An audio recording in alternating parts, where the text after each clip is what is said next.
for 25 years. Your home for Minnesota Twins baseball.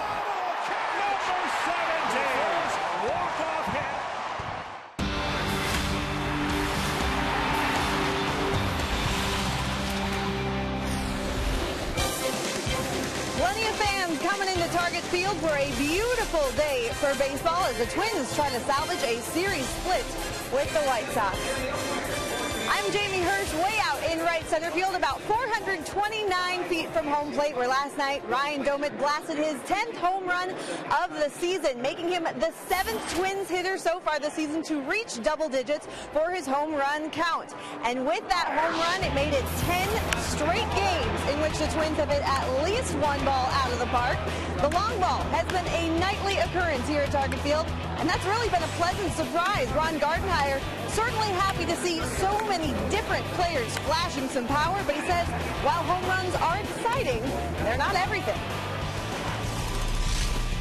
You want balance up and down your lineup, and you want to be able to square the ball up. And like I said, the biggest stat for us this year right now is runners in scoring position. I think, especially over the last whatever, we've really missed a lot of opportunities. So the home runs are all good and fine, but putting the ball in play more in those RBI situations and getting some of those, you know, one here, one there runs in really goes a long way. That's the stat that we have to improve on.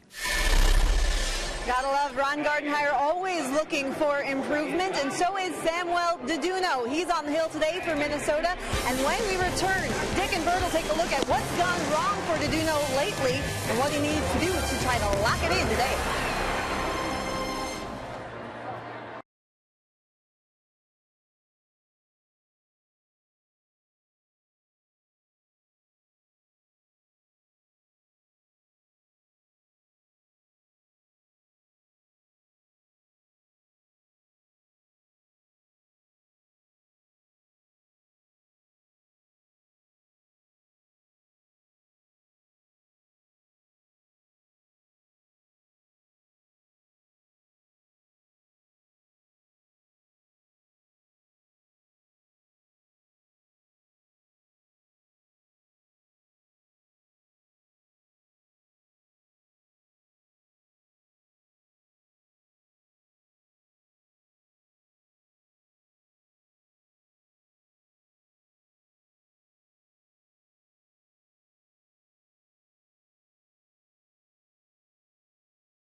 Force North is presented by Northland Ford. Visit northlandford.com and your local Northland Ford dealer today. And by Menards. Save big money on all your home improvement needs at Menards. The Twins have not lost a series this year to the White Sox. They don't want to start today. It's the final game of 4 between the Twins and the White Sox. Dick Bramer, Bert Blyleven with you on a beautiful Sunday afternoon, and the Twins are hoping that Samuel Deduno can get back on the beam today. Yeah, last couple starts for Deduno have been a little bit on the tough side. 9 quality starts in 15 starts, but 9 runs allowed against the Indians and the Kansas City Royals. So Deduno, yeah, Ron Gardenhire say that he might be running out of gas a little bit, but I don't think so. He's just a little bit on the wild side right now, going through one of those phases. Hopefully he'll find that control here this afternoon. We've seen it from the Twins this year. The Twins are rebuilding with some younger players, and now we're seeing it from the White Sox as well, particularly in the outfield. Yeah, the White Sox have had a frustrating year. Everybody knows that, so they're looking for the years to come, and they have a couple outfielders. Viciedo yesterday hit that big 3-run home run in the White Sox win over the Twins. 25 home runs hit last year, just 24 years old, and then they made the trade for Garcia when they traded Jake Peavy to the Boston Red Sox. Garcia only 22 years old. This young man has a lot of future talented games in him, and he should be fun to watch over the years. Well, the Twins and White Sox playing for the final time in Minnesota here this afternoon. Twins hoping for a series split. Still have a chance to get a split in the 8-game homestand. They need a win here this afternoon.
To do this.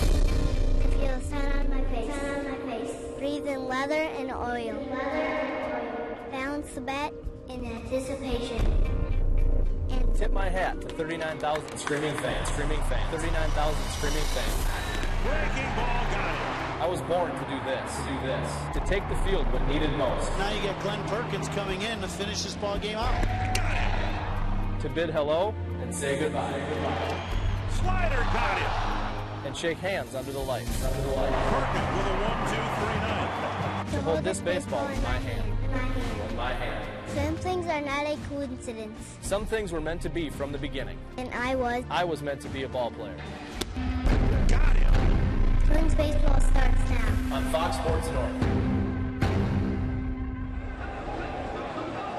Well, for more than 50 years now, it's been every kid's dream to play for the Minnesota Twins, and some are lucky, like Glenn Perkins, Joe Mauer, local folks who grew up following the Twins. Now they get to put on the Twins uniform. Yeah, great open right there, put together right there with Glenn Perkins and that young kid. His one day, hopefully, dream will come true of wearing a Twins uniform. Robin Ventura, former All-Star player for the White Sox, now their second-year manager, hoping that the White Sox can get a little traction here in a season that has very quickly slipped away from them. The Menards batting order: Alejandro De Aza leading off, Gordon Beckham batting second, Alexei Ramirez, Adam Dunn, Paul Konerko, Avisail Garcia, Jeff Keppinger, Diane Viciedo, and Josh Fegley. And Samuel Garduno on the mound, making his 16th start, his first this season against the Chicago White Sox in his career, looking for his first career win. Both of his starts last year against Chicago came in September. I mentioned a little bit in the pregame about Garduno. If he goes 7 innings, which he has done 6 times this year, he is 6-0 with an ERA at 1.50. So the key today for Garduno, think 7. Regardless of whether he gives up a lot of runs or hits in the first couple of innings. A 1.5 ERA when he does go 7. And all quality starts and all wins. Garduno hoping to bounce back after a couple of disappointing starts. He'll, oddly enough, face the White Sox, as you said, for the first time this year. Yeah, when Garduno gets out of that strike zone, he'll throw a lot of pitches in a short amount of time. 2 starts ago, he threw 97 pitches in 5 2/3 innings. So he needs to pound that strike zone the best he can, and a good start right there. Ryan Domit's first game behind the plate since coming off the concussion disabled list. Nice assignment for Domit. Garduno throws the ball all over the place. Swing and a miss in the dirt, 0-2. And Domit's job to try to corral all those pitches that dart all over the place. Yeah, 2 good breaking balls to start off the ball game against De Aza, who had a big home run in yesterday's ball game in the 9th inning, giving the White Sox that then final score 8-5 lead. Twins are starting to come back, and then De Aza hitting that home run off of Casey Fiend. 0-2 to De Aza. Bounce to the right side. Big hop picked up by Morneau. Garduno on the bag. Morneau and Garduno going with the uniform pants rolled up around the knee, showing a lot of size. 1 down in the first. Here's the Northland Ford defense for the Twins. Josh Willingham in left. Wilkin Ramirez getting a start in center field. We'll watch for any balls hitting left center. Last time those two were out there was a bad collision. In right field, it's Arcia. Infield, of Plouffe, Florimon, Dozier, and Morneau. And Domit behind the plate. Clee Thomas had been out in center field, played every inning of every game since Aaron Hicks was sent down. So Thomas gets a much-needed break. And that one to the backstop, ball 1. Gordon Beckham, the batter. Beckham with a great defensive play in the middle of the ball game when the Twins were coming back, took an RBI hit away from Joe Mauer and turned it into an inning-ending double play. Fouled away, 1-1. And before we get too far along here, let me correct myself. This is an easy fix. I said in the open, Twins hadn't lost a series to the White Sox. They did lose a 3-game series here to Chicago in the middle of May. 2-1. Ooh, inside, hit in the ribs. Twins still lead the season series 10 wins to 5 losses to the White Sox. And Garduno, that's the effectively wild, I guess, by Garduno, hitting Beckham in the ribs area. The 6th hit batsman for Garduno. And now Ramirez. Talked about the high number of hits allowed by DeDuno in his last 2 starts. Total of 11 2/3 innings, 17 hits, a couple of home runs. On the outside corner, strike. Well, this guy right here, Ramirez, has been a tough out for the Twins this year. He's hitting .333, 21 hits in 63 at-bats. And in his career against Twins pitching, a .314 career hitter. And they call a balk on DeDuno. So a hit batter, now a balk.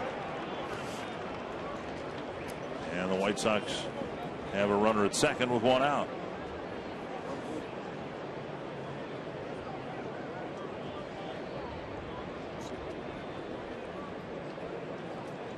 One strike to Alexei Ramirez.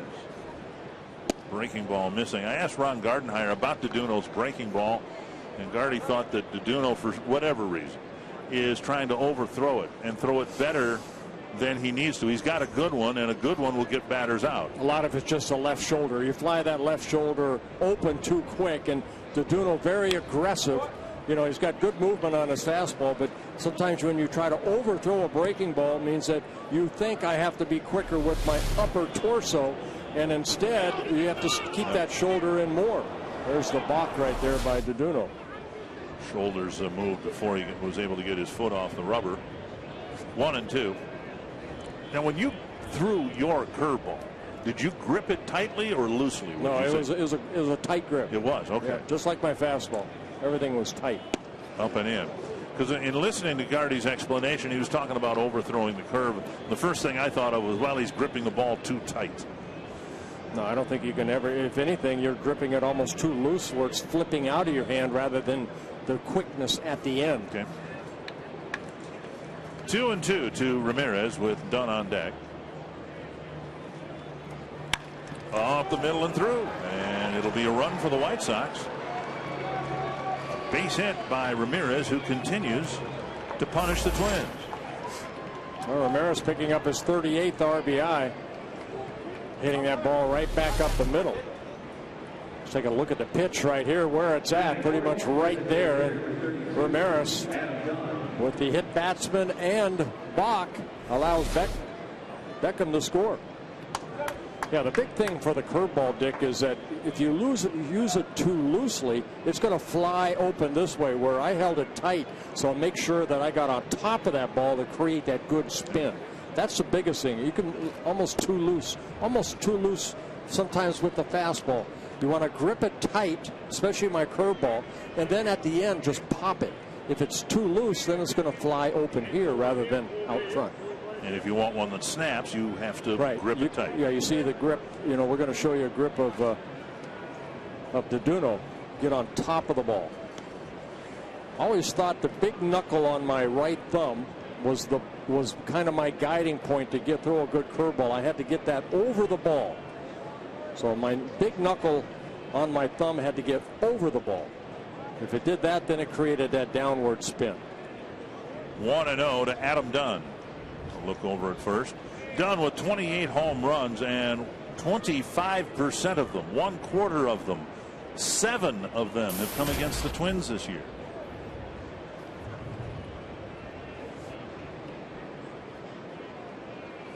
Yeah, Dunn's really been swinging a bat a lot better over the last couple months. In June 8th, he's raised his batting average from 156 to 241, where it's at right now. And over that span of 61 ball games, he's hitting .322. And there are his numbers against the Twins.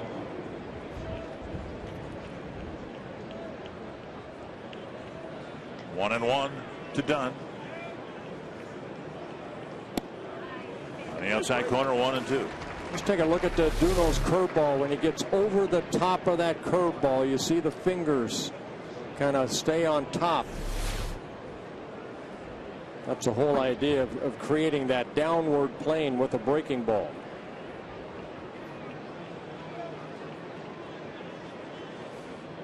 One and two to the slugger. Inside 2-2.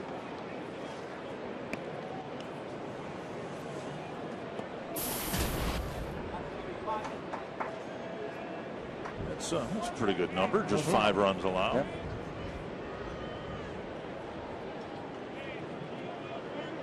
2 balls put in play have been hit on the ground, one sharply up the middle for a base hit. And that's what we see a lot of from DeDuno, a lot of choppers and ground balls. 2-2 to Dunn. And he waves at strike 3. Changeup that kind of sailed away. Yeah, 81-mile-an-hour pitch that you're right. I mean, it might have been a changeup that just kind of dipped away from Dunn. Take a look at this pitch right here. You see it at the last second. Almost looked like Dunn fouled it off, but it just popped out of the glove of Doumit. Dunn kind of looked out at DeDuno a couple of times and shook his head, and Doumit couldn't catch it. It was a changeup that almost reacted like a knuckleball. It just kind of wobbled its way up there. Here's Konerko. Breaking ball just off the plate, ball 1.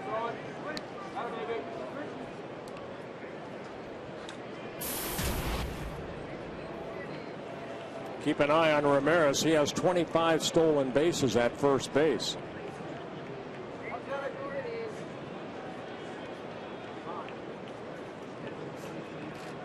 Swing and a miss. But DeDuno has been tough to run against. Only 2 stolen base attempts. 1 successful, 1 not. 25 of the 81 stolen bases for the White Sox. Rios had over 20 when he was a member of the White Sox, now with the Texas Rangers. Alex Rios getting traded. Bounce to third. Plouffe digs it out, flips to second. Dozier has to reach for the ball and keep a foot on the bag. That ends the inning. An RBI single for Ramirez, and it's 1-0.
Plouffe getting this ball right here. You have to throw the ball. Don't guide it over to second. Good reaction by Dozier right there. That could have been, an extended part of that first inning. Be ready to play. Throw that ball over to Dozier. Menard's batting order for the Twins. Brian Dozier, Joe Mauer, Josh Willingham, Justin Morneau, Ryan Doumit, Trevor Plouffe, Oswaldo Arcia, Wilkin Ramirez, Pedro Florimon getting their second look, at least as a starter for the White Sox.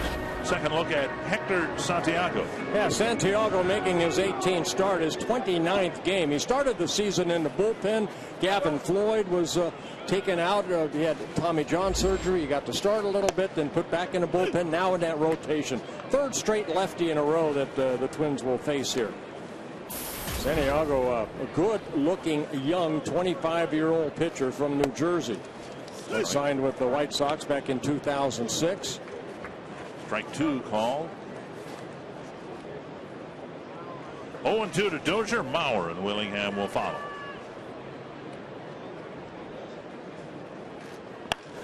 Driven to right on an 0-2 pitch. Dozier got another fastball and drove a single through the right side of the infield.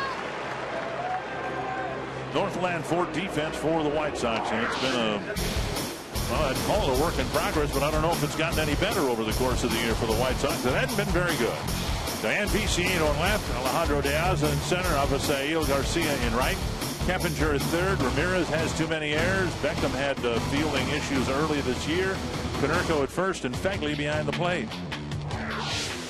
Yeah, Fegley getting his 4th straight game behind the plate in this 4-game series. Tyler Flowers getting in the afternoon off. Down and away, ball 1 to Joe Mauer, the designated hitter today. We saw Mauer at first base, also in the DH spot here in this series. Twins have a day game tomorrow, a makeup game against the Mets. Pretty good bet he'll be behind the plate for the homestand finale.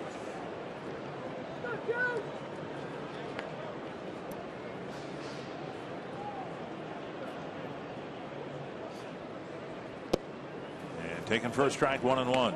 Santiago coming into this ballgame. Wins have been tough to come by for Hector Santiago. His last win coming back on June 21st over his last 9 starts. 0-2 over the 9 starts, but a very good ERA under 4 at 3.78. Not a lot of run support, and the White Sox, they have not supported their pitchers, or especially their starters, for the Mauer with another opposite field hit. And Mauer, the designated hitter, going with the pant legs rolled up.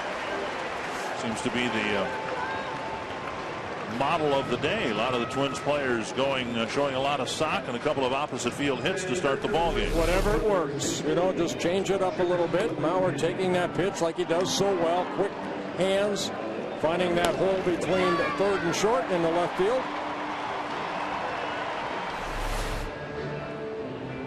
Tying run at second already, nobody out, and Josh Willingham to the plate.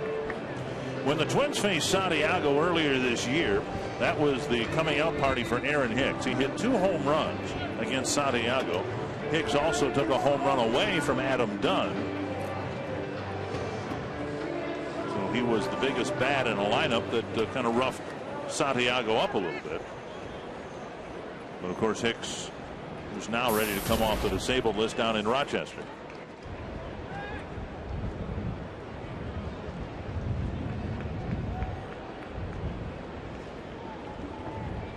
The wind going pretty hard in from right field.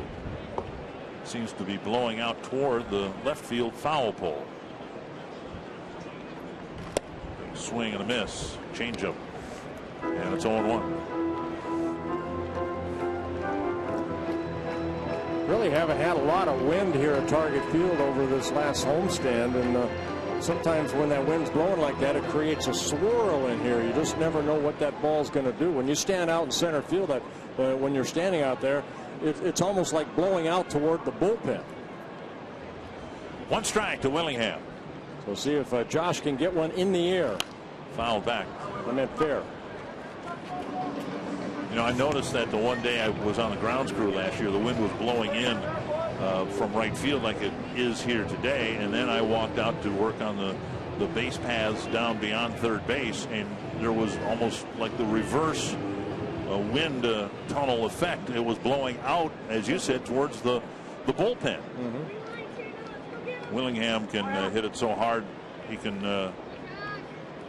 hit a cutter through the wind. 2 strikes here, and he takes a ball. Santiago will go about his business with a fastball in the low 90s, slider, changeup. Then that changeup's almost like a screwball. He'll try turning it over like that last pitch. So Willingham last night drive an opposite field double over the head of the first baseman. Fegley sitting inside now, the catcher. Tap foul. Still 1-2.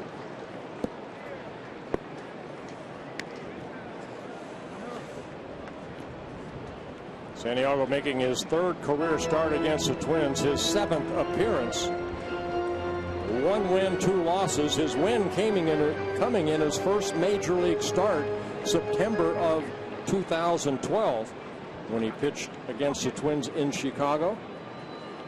Got the win in that ball game. Another 1-2 to Willingham. 2-2.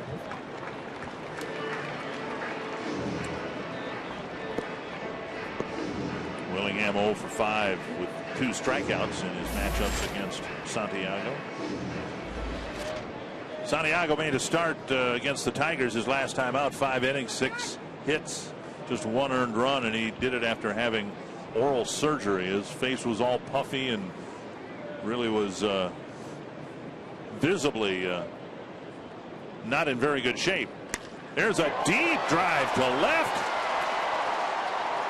Oh my goodness. Wow, that ball left the ballpark. He hit it foul, and he may have hit it over the foul pole, but I can't remember a ball ever, even in batting practice, going where that ball went. Wow. That fan right there has that baseball. And he's in fair territory with the ball. It should be a home run. Clearly foul, and it hit off the office windows. My goodness. Wow. That's getting it up in the air.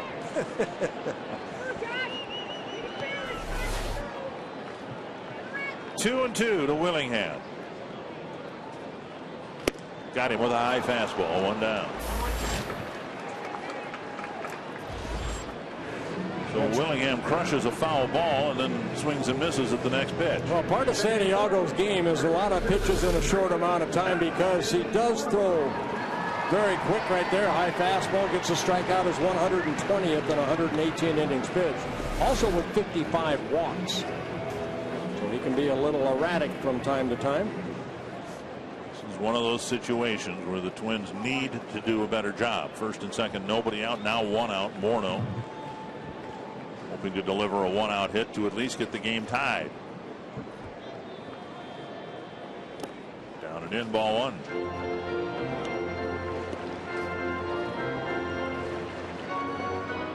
Another trip to the mound by Phegley. Yeah, right now it looks like Santiago's having trouble with that little screwball. He's really been missing. He missed away to Willingham a couple times right there. Tried to turn it over to Morneau. Missed down and in.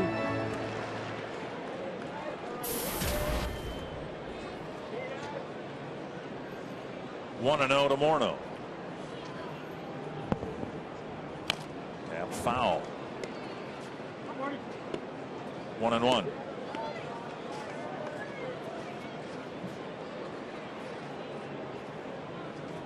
Great weather throughout this homestand.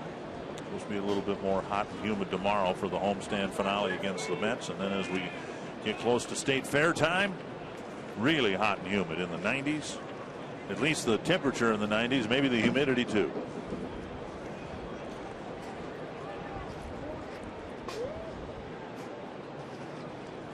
One and 1 to Justin Morneau. Right off the end of the bat, and it might be a tough play for Ramirez. He comes up firing. He gets Morneau, and the 2 runners advance. And it'll bring up Ryan Doumit. Tom Bernansky, the batting coach for the Twins, talking about what are the keys for this Twins offense. My bottom line is runs scored.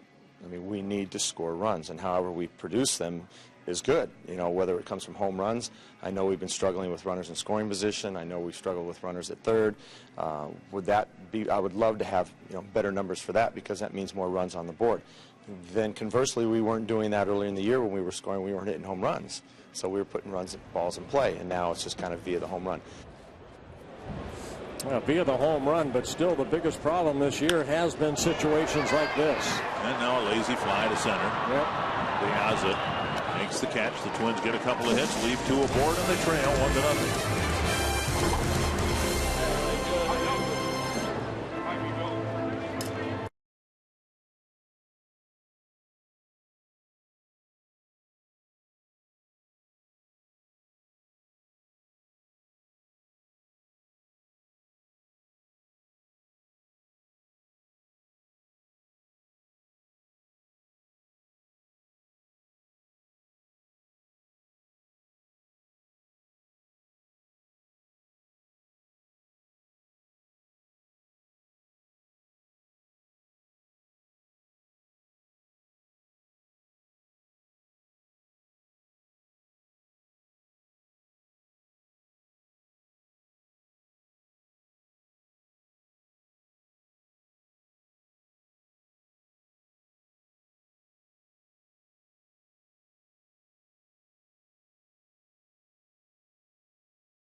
There's some Brazilian players in this homestand. Now some fans from Ecuador. Welcome to Target Field. Derby's value player of the game. You can vote for it. Text the word value followed by a space and the player's name to short code 234234. Rienzo, the Chicago starter here in the series opener from Brazil. Jan Gomes, the catcher for the Indians from Brazil.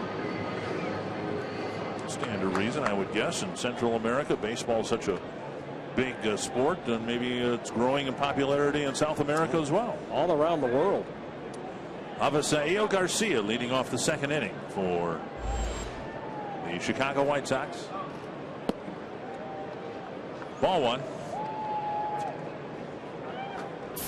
Garcia, Keppinger, and Viciedo.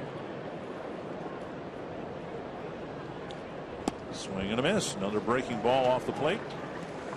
But Garcia goes fishing.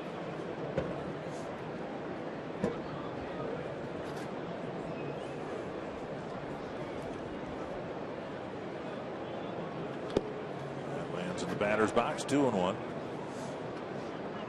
Yeah, Garcia getting traded over on July 31st in the Jake Peavy trade. He was with Detroit, then with Boston, and then came over here, but was sent down to AAA. And then when the White Sox traded Alex Rios.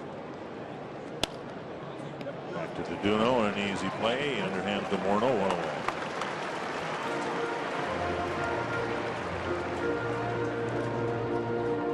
One down, and that'll bring up Keppinger. Yeah. Brazil represented by a couple of major league players in the American League Central now. 13 players from the nation of Colombia and nearly 300 from Venezuela. Yeah. Keppinger, the batter.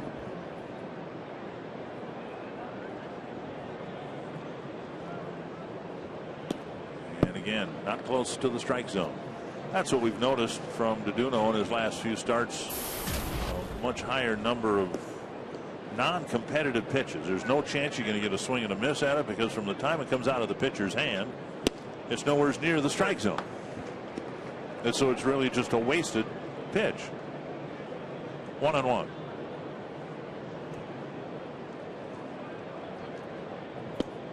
One and two. And then he paints the corner in the next two. Yeah, that's why, when he first came up, we used the word effectively wild a lot, because he was all over the place. He'd throw one behind a hitter's head and then paint the corner on the next two pitches. That's looped over first, and it'll be down for a hit. Foot or two in fair territory, and Keppinger flares a single to right with 1 out. A lot of good baseball yet to come, just not much in the next few weeks. Twins going to spend a lot of time on the road starting Tuesday night.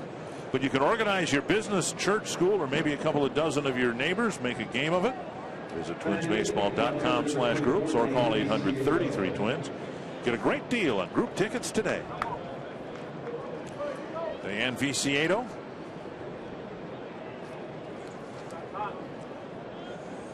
Viciedo cranked a big home run yesterday with a couple men aboard against Andrew Albers. 1 strike.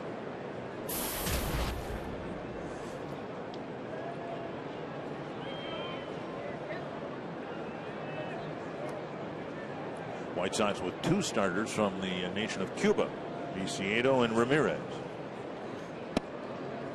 Just off the inside corner, 1-1. Yeah, more and more Cubans getting an opportunity, defecting and playing Major League Baseball. Viciedo, just 24 years old. He defected back in 2007 and signed with the White Sox. Nubber, and Dolan will take care of it himself. Goes to Morneau, and on the play, Keppinger advances to second. The number 9 batter, Josh Phegley, will bat. It appears the White Sox are wanting to take an extended look at Phegley, both behind the plate and at it, because we haven't seen Tyler Flowers much the last 2 weekends. Phegley getting a chance. He's not hitting a whole bunch, but as the White Sox look forward to 2014, they want to know exactly what they have behind the plate. I still think they miss A.J. Pierzynski, with his being able to hit the way he can and handle a pitching staff. A.J. now doing a pretty good job with the Texas Rangers. But Phegley, a #1 pick for the White Sox back in 2009 out of Indiana University, Bloomington, Indiana. So they want to see what he can do. In the minor leagues, a .263 hitter. But this year down in AAA, which is Charlotte, their AAA affiliate, he was hitting .316 before he got called up.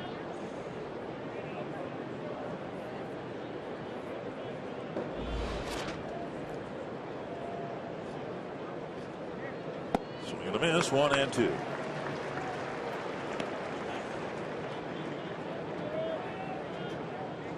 DeDuno, more than any other Twins pitcher, seems to rely on his level of confidence.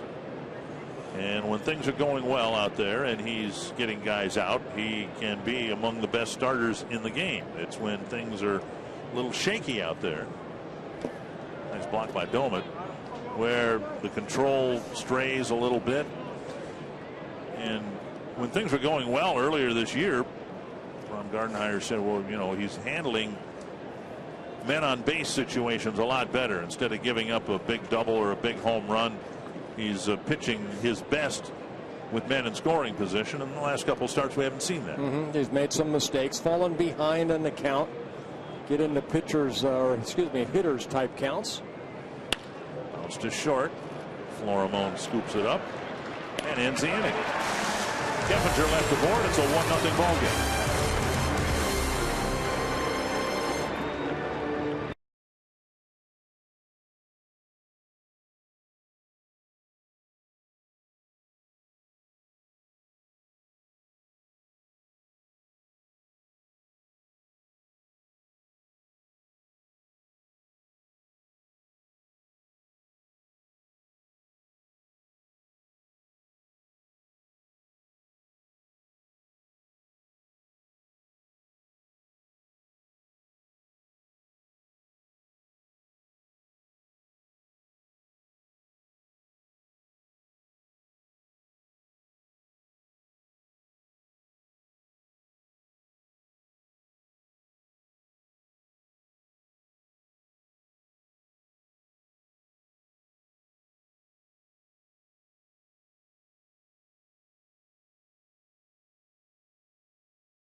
Is that there are so many different guys hitting them. With Ryan Domet's home run last night, the Twins now have 7 different players in double digits with the long ball.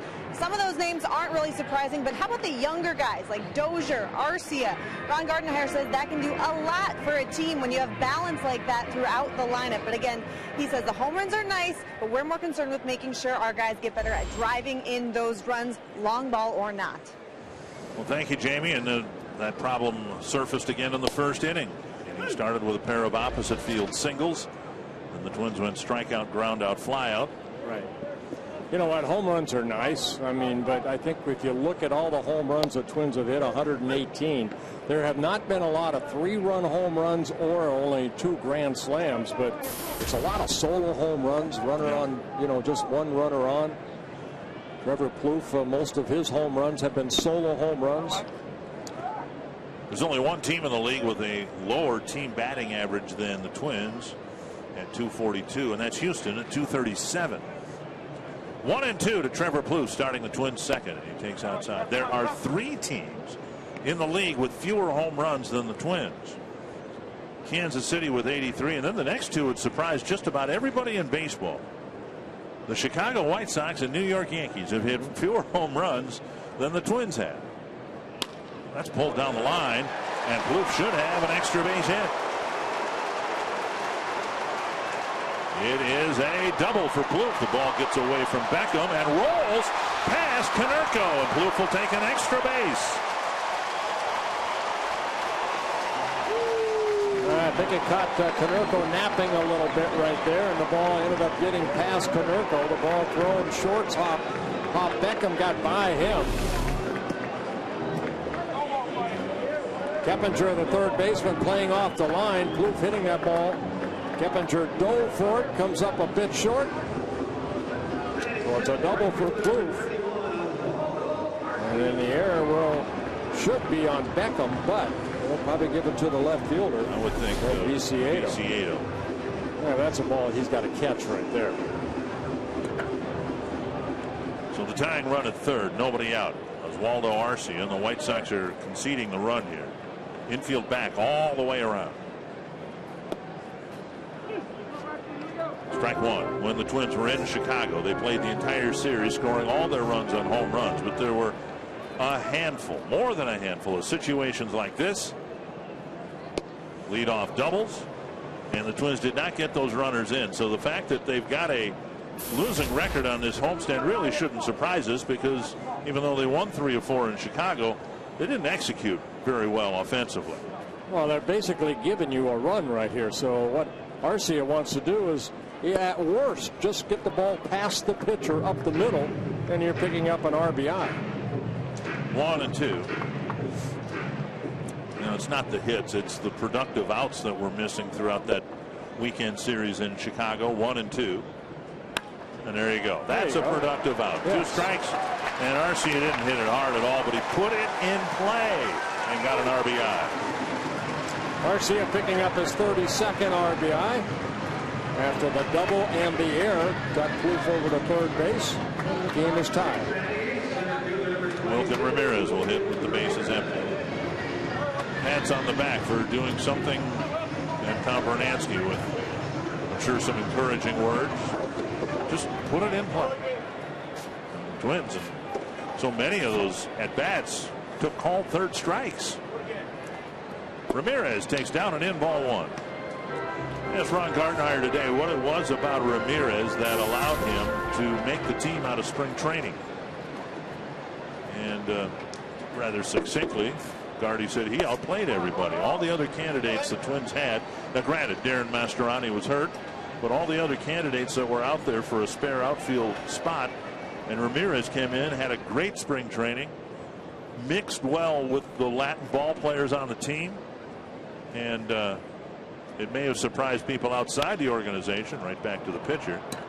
But Ramirez had a great March, and that's why he was with them in April. Well, and he's also a guy that you knew he was going to be kind of the 4th or 5th outfielder that had some pop off the bench. 130 minor league home runs, and Twins didn't have a lot of that. You know, the bench didn't have guys that could maybe take one swing and hit it out of the ballpark. He has minor league numbers that show that. He has yet to really do that on a consistent basis at the major league level, but he doesn't not have a lot of major league at-bats.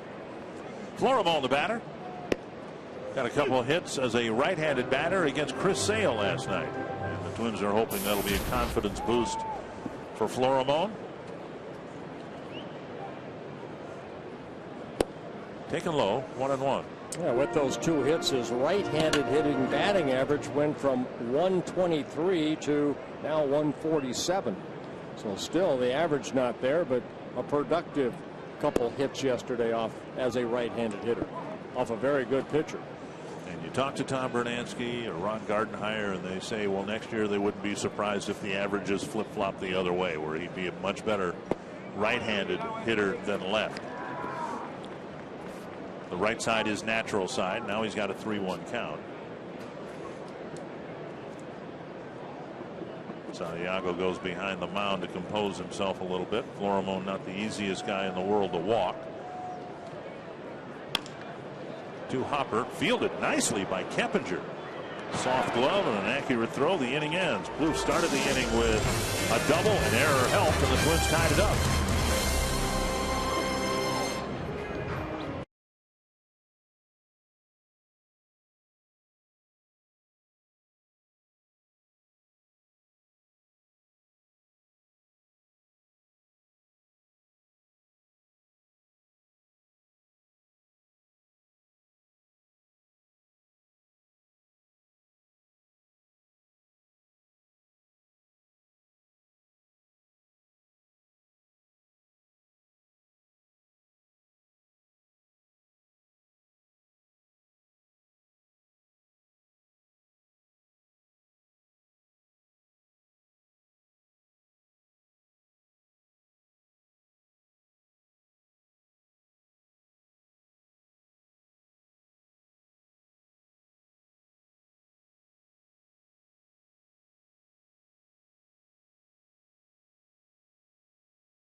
soup.com/baseball. This one out from my neck of the woods. Melissa in Monticello wondering, is Robin Ventura in danger of losing his job? I don't think he has a contract for it next year. He's just doing a year by year. Just talking to Robin, it is what it is. I mean, he's enjoyed, managing the Chicago White Sox, but if they don't want him back, he's fine with that too.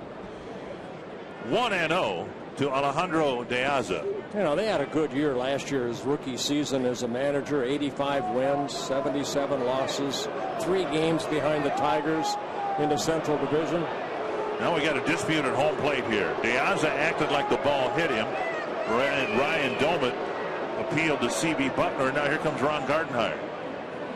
Yeah, Buckner is going to ask the other umpires. They'd like to get this right here. Now the news this weekend about replay being more fully implemented next year. This would not be one of those plays. That ball hit him right in the toe, it looked like. And I think the right call was made, but when they say 89% of the plays, the calls in baseball will be reviewable, for some reason a batter being hit by a pitch is not going to be reviewable. So this, as it's played out here this year, if the same thing happens next year, this is what we'll have. Well, let's take another look right here. Now watch the ball, how it deflects away. Now his foot is in the batter's box. Looks like it hit the toe of De Aza. And it's a second hit batsman for Doduno in the ballgame. He hit Beckham, then balked him to second. Beckham scored on Ramirez's single to give the White Sox an early 1-0 lead. I don't know why hit batters would not be considered reviewable. And I'm sure when the particulars were read by Jim Leyland, he must have thought about game 163 when a pitch brushed Brandon Inge clearly and would have forced in the go-ahead run in whatever inning it was, 12th. 1-0 to Beckham. There's a chopper. They won't get 2, and Plouffe will have to hurry to get 1. He does, and Aza goes to second. But on replay, you can clearly see Brandon Inge backing away from the pitch and his jersey brushed by the pitch, and why they wouldn't include that in the reviewable plays, I don't know. Yeah, but see, that's not really being hit by a pitch. That's you want to be hit by a pitch, do it like Strasburg did last night to Upton. Yeah? Get him good. Okay. Mr. Old School over there. I know. I'm trying to move the game forward and talk about replay and improving the game. I am from the old school. I think it's going to delay the game. I know they say it's not going to, but it'll be interesting to see what happens. That's ripped down the line, and it'll put the White Sox in front. The 2 hit batters each score, and Ramirez drives them each in. A first inning single, now a third inning double. Yeah, Doduno looked like he left a breaking ball up, and Ramirez jumping all over it. And he's been a tough out this year in the 15+ games the Twins have played the White Sox. Let's see how breaking balls today right there. Ramirez hitting it right down that third baseline. His 32nd double of the year, driving in his 39th run. Adam Dunn, the batter.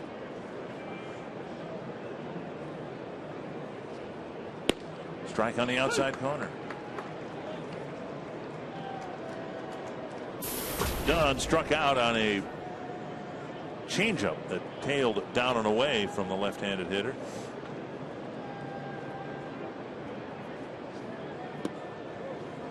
See that pitch right there? It's almost like it wasn't tight enough. You could almost see that ball fly out of his hand.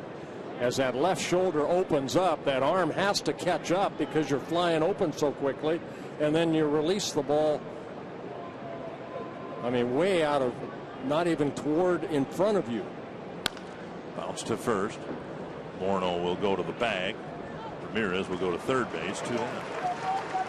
Well, he came into this ballgame with roughly 110 innings pitched. That doesn't count the WBC experience he had in March, but he looks like a guy that could throw the ball all night long. I mean, he's got a very, physical build out there. He's very lean and strong, and in some respects he looks a little bit like LaTroy Hawkins did and still does. He looks like he could pitch till he's in his 40s, like Latroy. Yeah, it's just if he can corral the control to keep that pitch count down a little bit.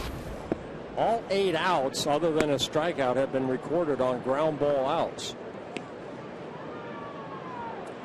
You got Konerko to bounce out to Plouffe to end the first inning.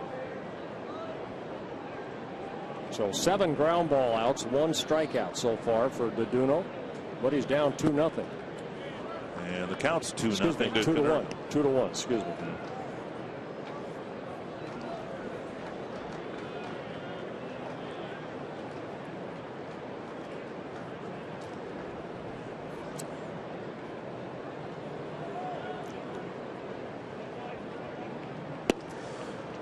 Strike call. The White Sox entered the year with a 6-figure payroll. A lot of money's already come off the books.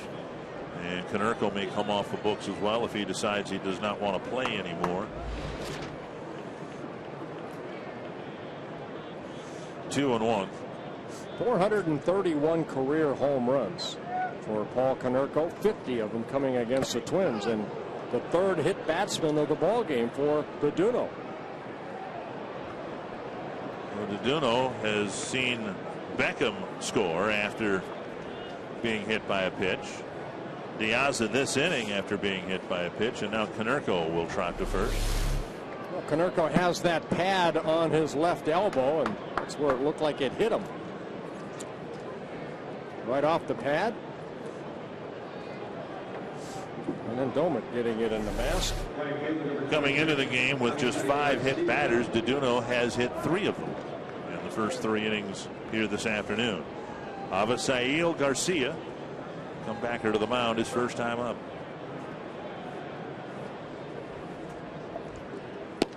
Off the plate. DeDuno had a game, his 2nd start of the year, coming back on late May 29th in Milwaukee, where he hit 3 batters in that ball game. Ended up winning that ball game 4-1. Yeah.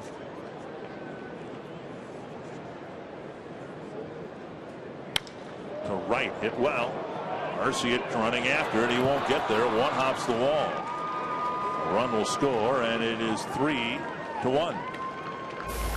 And these situations that have arisen now with DeDuno over the last couple of games with men on base, and when things were going well through the month of July, he was making great pitches to get out of those situations, but not in August. Well, again, getting a hit in the hitter's counts, even though it's, a 1-0 count.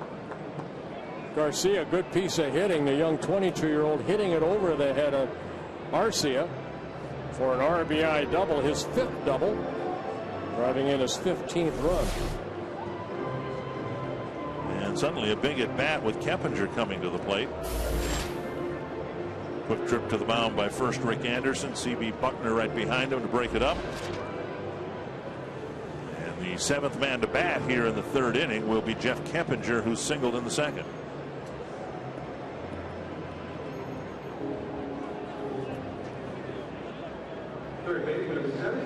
DeDuno struggled in the 1st inning. Faced 4 men. Really didn't have any problem in the 2nd inning, but all sorts of trouble in the 3rd. First pitch of the inning hit the toe of Diaza. And Keppinger takes ball 1. We're just looking in the media guide who has hit the most batsmen in a ball game, and my name's in there.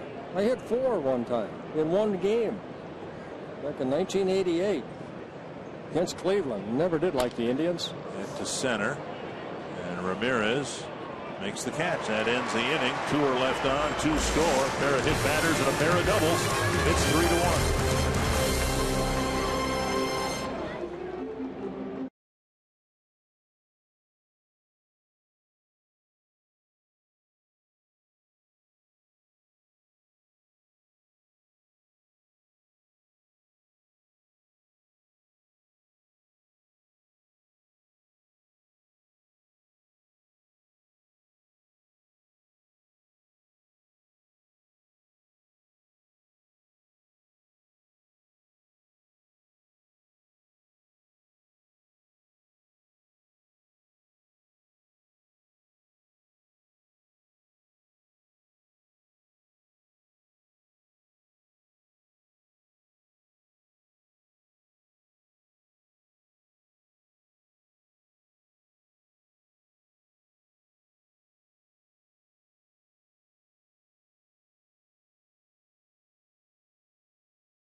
By CenturyLink, your link to what's next. By Grand Casino, the best stories start here. And by Sanford Orthopedics and Sports Medicine, for the everyday competitor in all of us. Twins just tied it up in the second, and the White Sox with a 2-spot to take a 3-1 lead. Top of the order, Brian Dozier, Joe Mauer, Josh Willingham will hit for the Twins in the third against Hector Santiago. Our research staff, it's one guy in a truck, but Larry Robertson. Come on, Larry. Says that you led the American League in hit batters in 1988. Yeah, that wasn't the only year I led. I led other years, too. Really? You say that with some source of pride. Well, I mean, 88, got to remember, what is it, 85, 86, somewhere there, 87. I gave up all those home runs. It was just a little payback. That's all that was. In 86 and 87, you gave up a total of 96 home runs. Yeah. How many games did I win? Did I lead the league in innings Now pitched? we're moving on to 1988 here. Yeah. 88 was not a good year. My shoulder was killing me. No, but you only allowed 21 home runs. Yeah, and how many games did I win? Like 8, I think. 10. 10? Yeah. With an ERA of 5.43. Yeah, my shoulder killed me that year. Deep to left field. Viciedo going back, chasing it. That ball's off the wall, and it's another leadoff double. This time for Brian Dozier. Viciedo had a little issue with it, but the Twins with another leadoff hit. They've had their leadoff man on via a base hit in all 3 innings. Yeah, another extra base hit for Brian Dozier, his 27th of the year. This ball a little more airborne. This ball might have been out of the ballpark. More of a line drive and didn't really catch that jet stream if there is one out there. But Viciedo goes back and then realizes he cannot catch up to it, plays the carom and gets it back in. So a leadoff double for Dozier. His second hit against Santiago. Dozier led off the first with a single, and now Mauer. Dozier with an opposite field single. Now he's pulled a double. Mauer in the first hit an opposite field single.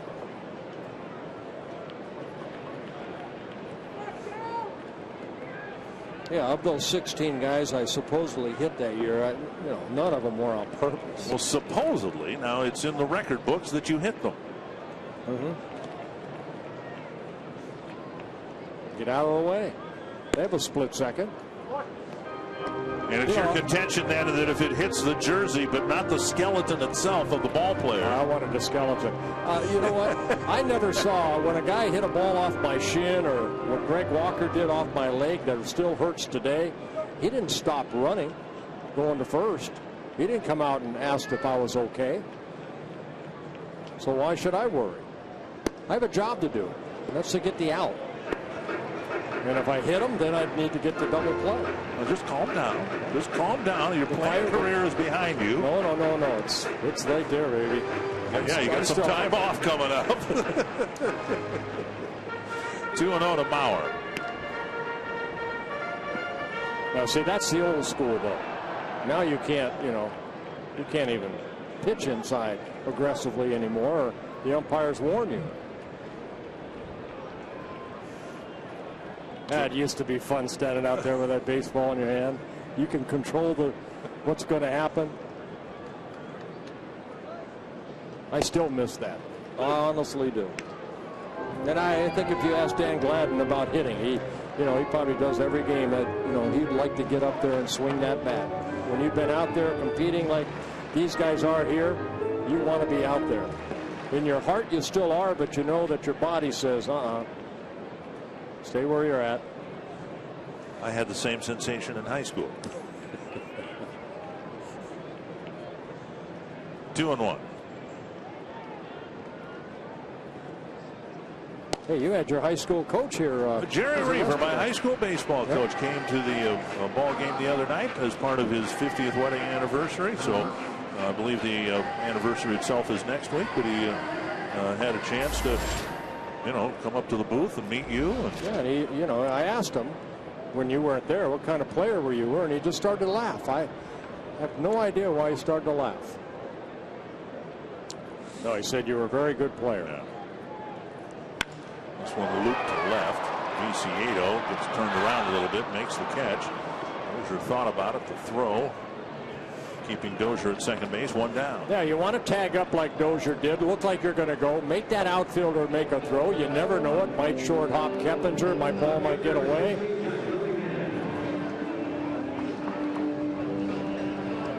And now Josh Willingham.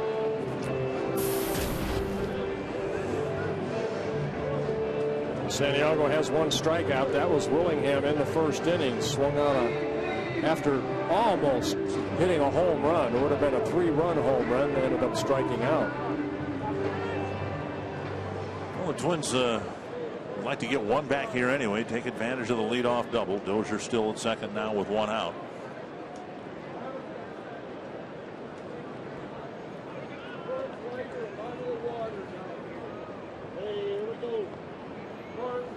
Well, there's productive outs, as we saw what Arcia did to drive in the run, and then there's non-productive outs, and that's kind of what Joe Mauer did right there with that fly ball.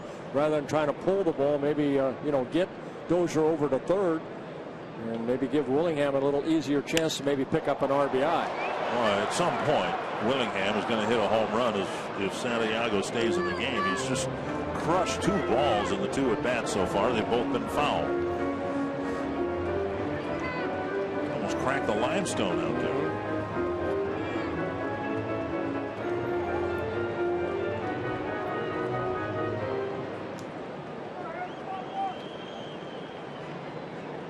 One strike to Willingham.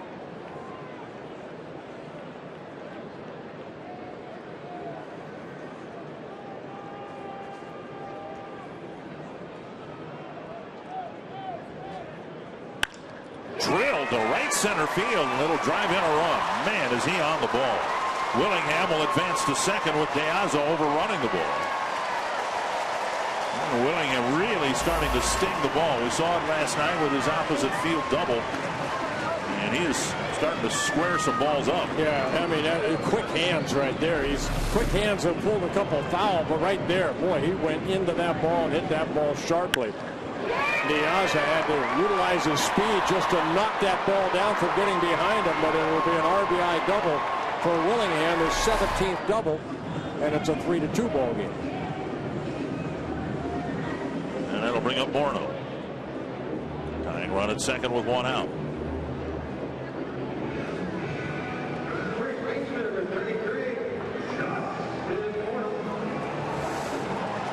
DeDuno hoping for a reprieve. It's not been a smooth ride through his 3 innings, but his teammates hoping to at least get back to even here at the bottom of the 3rd.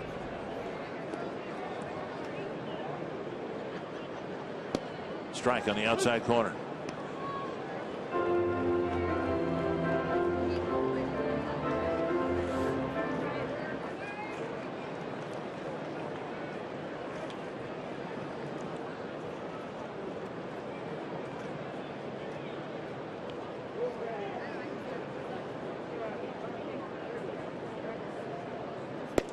Up and away, 1-1. Opponents coming into this ball game hitting just .228 off of Santiago. Left-handers .230, right-handers .227. 14 home runs allowed, only 2 of those 14 to left-handed hitters.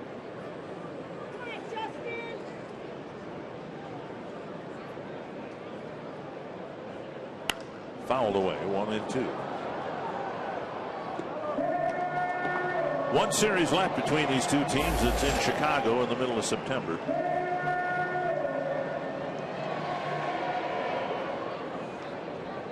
You know, the way Justin has those stirrups or socks showing, I think of way back when, Bob Allison. Yeah. Doug Minkiewicz always showed a lot of sock. Pant legs rolled up. Kirby would do that occasionally, just for the novelty of it. Yeah, when I first came up, that's pretty much what we had to wear, because we had to display the TC in our stirrups. Now you might even have to explain what a stirrup sock is to players maybe under the age of 15 who really have never seen them on a big leaguer before. Yeah, a stirrup sock is nothing more than a sock that's cut out that you could pull up, and it kind of shows what we used to wear underneath sanitaries. White ones. White sanitaries, and you'd have to show that along with the TC that was on the side of a stirrup. So he would show the TC. 2-2 to Morneau. Tying run at second, one away.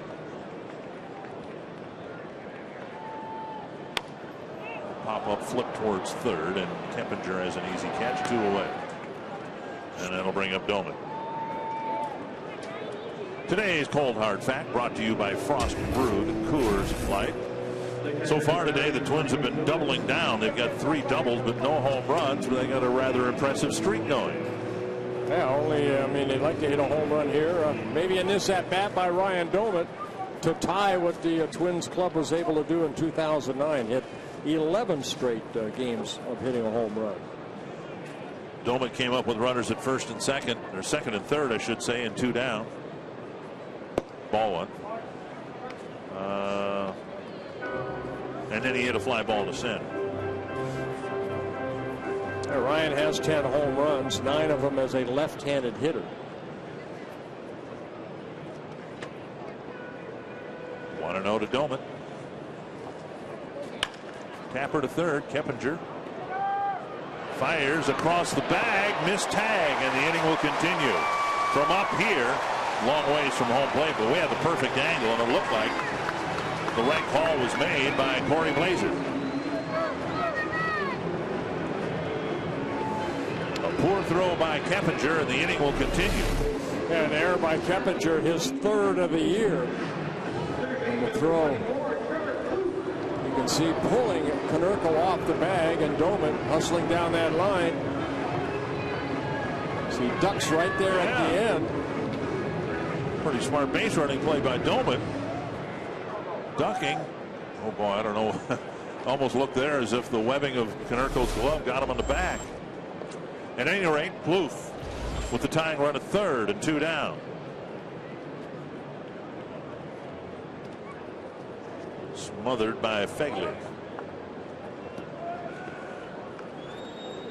Tigers leading the Royals 6-2. They won in dramatic fashion last night. Bottom of the 9th inning. Miguel Cabrera with an opposite field home run, so that 5-game series tied at 2 games apiece, with the Tigers leading 6-2 in the 7th in the finale. Yeah, it's Max Scherzer starting today. He's got that 6-2 lead, looking for his 18th win if he's able to hold on.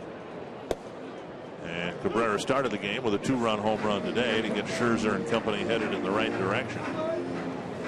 Twins go to Detroit after the makeup game tomorrow against the Mets. They won't face Scherzer. They will get, or Pfister for that matter, they will get Verlander and Porcello and Sanchez.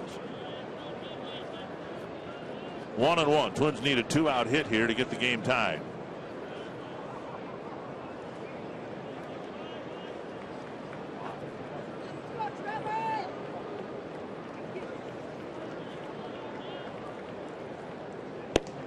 Off the plate, 2-1.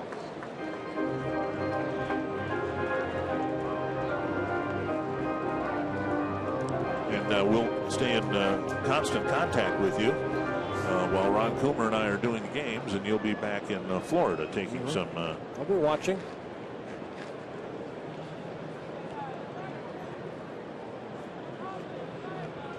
Three and 1. Arcia on deck.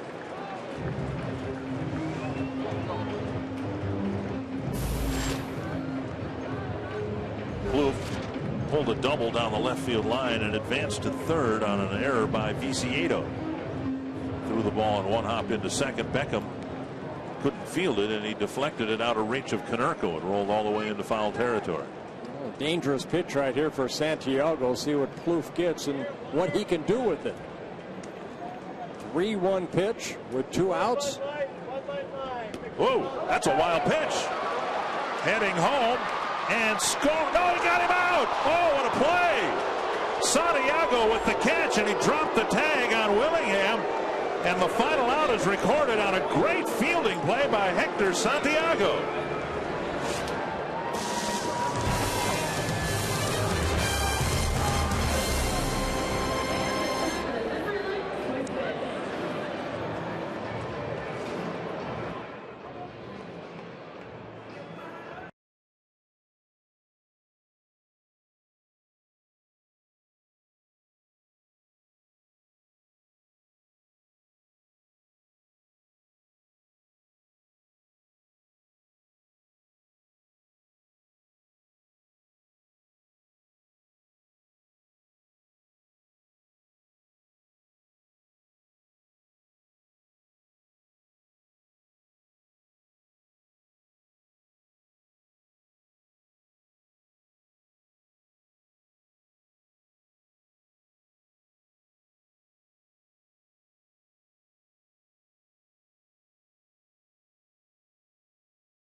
Yeah, Fagley does a good job of playing that carom right there and then throwing a nice little quick pitch over to Santiago, who came in almost like Willingham was sliding in. It was Santiago came sliding in right on top of home plate. Big inning now for DeDuno as he has given up a couple of runs in the third. Look at that play. Yep. Very nice by both the catcher and the pitcher. And a soft line drive to Plouffe, one away off the bat of Viciedo. So Plouffe walked. And technically, Doman advances to second base, but on the wild pitch on ball 4, Willingham is thrown out at the plate. Fagley will bat with one away in the 4th.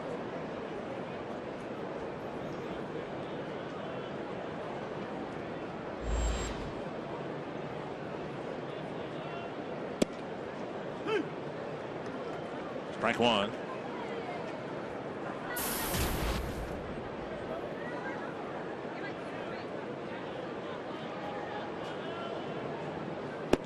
One and one. 55 pitches for DeDuno, 31 strikes. I believe 24 balls, wouldn't it? Very good, Minnesota man. Yeah, 3 hit batsmen for DeDuno. No walks, 1 strikeout.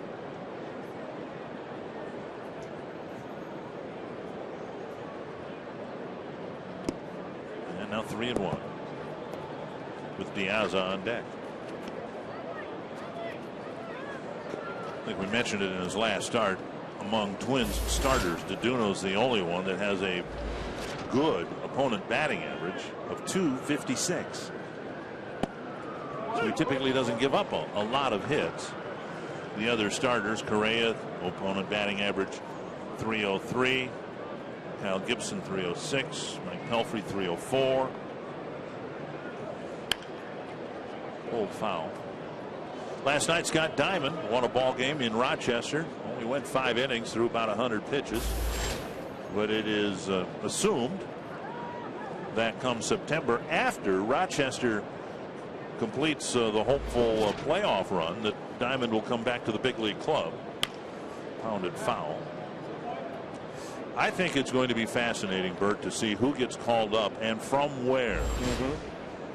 You know, you wonder if Sano, who's in Double-A. But you remember too, we've talked about it, the Twins brought him to the big league club in spring training twice last year. There's a looper over the head of Plouffe, a base hit, and Fagley will round first, head for second, and it is a 1-out double for the Chicago catcher. Pretty much the same ball that Viciedo hit, only with a little more loft. That'll bring up Diaz. In spring training, Twins called up Sano a couple times to play with the big league club. They wanted him to see what big league life was like in the month of March. He wanted him to make the bus trip with the big league club up to Tampa. Similarly, you can imagine, it's their decision, of course, but they may want a similar experience for Sano in September. Well, he started in Single-A, hit 16 home runs. He's now in New Britain Double-A, and he's hit 15 home runs. So my California math tells me that's 31. So there's a third baseman with some pop. And there's no question of him being the third baseman of the future. The question is, when does the future begin? Sano had some bench time a couple of weeks ago after hot dogging a home run trot, and don't know whether that would be factored in or not. But that's one of the things to watch as September advances here. Who gets called up and when? From where? 1-1 to Diaz, and ball 2. Well, Twins are at the point, 17 games behind the Tigers coming into the play. They need to start looking, and they're trying to. What do they need to improve for next year? Of course, the number one thing is the starting staff. Combined starting staff for the Twins, 5.22. Tap to the right side. Dozier gets in front of it. Retires Diaz, and on the play, Fagley goes to third. Speaking of Miguel Sano, he'll be on TV tomorrow. So will Eddie Rosario and the rest of the New Britain Rockcats. Tomorrow, Spotlight the Next Generation, live coverage of the New Britain Rockcats game against Trenton. Yeah, that's Sano right there. You'll hear from key members of the Twins front office on rising stars within the minor league system. Coverage starting tomorrow at 5:30 on Fox Sports North. Here's Beckham. Squirted foul. The other top prospect for the Twins, Byron Buxton, had a couple of hits again last night. He has his average well over 300 in Fort Myers after a slow start after graduating to the high A level. Merry Christmas. One strike to Beckham. 2 strikes. One a strikeout for Deduno. It was done on that floating changeup in the first inning.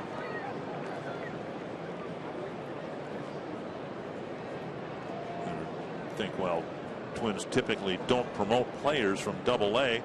Neither do the Tigers. And last year, for their playoff run and in the playoffs, Avisail Garcia took over right field for the Tigers in the playoffs, making the jump from Double-A. Manny Machado of the Orioles was a key player for them at the end of the year, coming up from Double-A.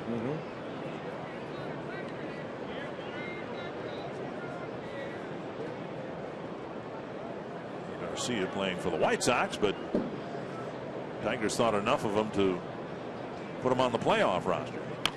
Another tapper, foul, 2 strikes. Now you jumped from Double-A.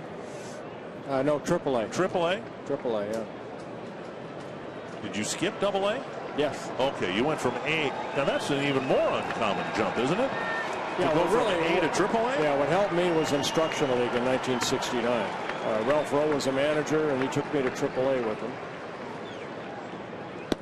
High and away, 1-2.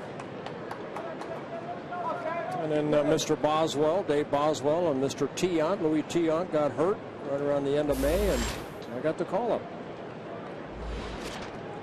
Team went on to win the American League West that year under Bill Rigney. 1-2 to Beckham. And a strikeout ends the inning. A much needed 0 up on the board. It's a 3-2 ball game.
Is presented by McDonald's. Right now, you can get 20 crispy chicken McNuggets for just $4.99 at McDonald's.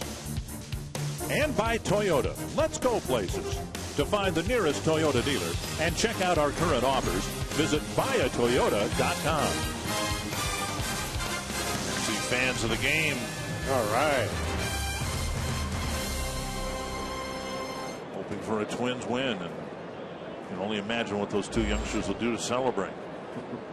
Arcia takes strike 1. Arcia, Ramirez, and Florimon in the Twins 4th.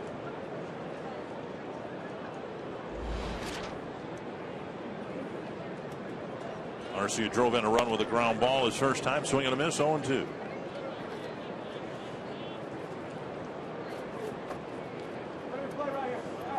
Another guy that the Twins might consider calling up, Pedro Hernandez, has been up and down over the course of the year a couple of times.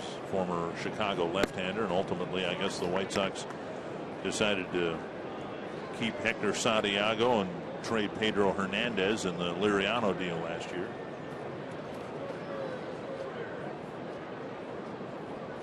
Foul back. So as left-handed as the White Sox are in their rotation right now, 4 left-handed starters. They had Pedro Hernandez, who made a start for them last year. Yeah, Hernandez has been up with the Twins a couple times and he's pitched well. But again, he's down in AAA where, you know, that Rochester ball club in first place. Gene Glenn's done a great job with that team. Started out very poorly again, and the Rochester team the last couple of years really struggled on the field. And Gene Glenn, coaching staff, and the players have done a great job getting that team turned around. 2-2 to Arcia. Waited for it, lifted it to right. Garcia near the overhang makes the catch, 1 away. And it'll bring up Wilkin Ramirez. Twins tickets remain available and affordable. Check the schedules. There's still some good baseball coming to Target Field. Check out the Steal of the Week and demand-based pricing. Great deals on single game purchases all season long. These and other special deals available every day of the week at twinsbaseball.com/tickets or by calling 800-33-TWINS. I would guess in the neighborhood of 30,000, 31,000 maybe this afternoon. And the attendance averaging through 7 games is going to be right around 32,000, which is just incredible. Yep, unbelievable fan support. Twins in the top half of the league in attendance. Here's a drive to left. Viciedo blocks it with his chest, and Ramirez is aboard with a 1-out single.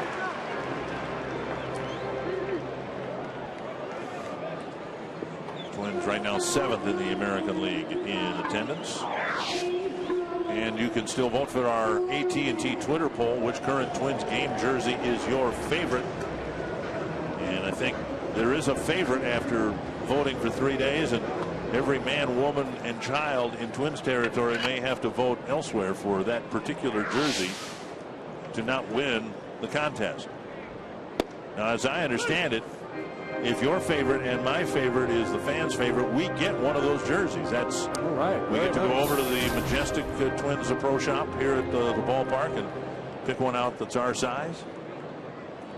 No one told me that. I just wishful thinking. 1 strike, and Florimon swings and misses. 2 strikes. You know, great attendance here. Someone that could not be in attendance here is Betty Grumley from St. Peter. She is celebrating her 100th birthday today. So, Betty, happy 100th birthday. I know she is watching, so she is a huge Twins fan. Now, do you think Betty would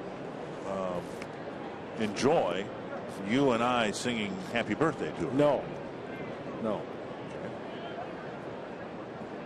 Well, I mean, happy birthday. No. If you want to sing, go ahead. Well, I don't want to, but you will. During the commercial break. Off-speed pitch missing, 2-2. Both starters have had a hard time getting into any kind of rhythm here this afternoon. I see 69 pitcher for Santiago with 1 out here in the 4th. DeDuno 71 pitches in 4 innings. The flip to first.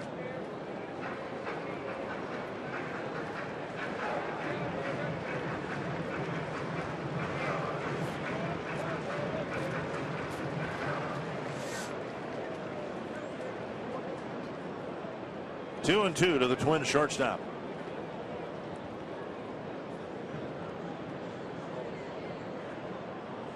Full count.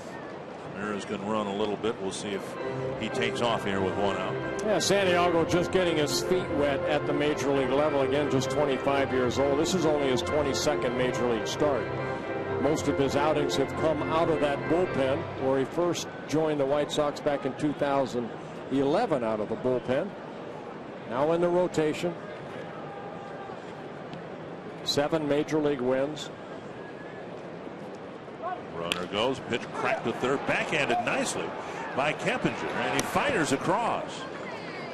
Keppinger with a hot smash off the bat of Florimon, backhanded it and turned it into an out. There's been a couple nice plays over at third base.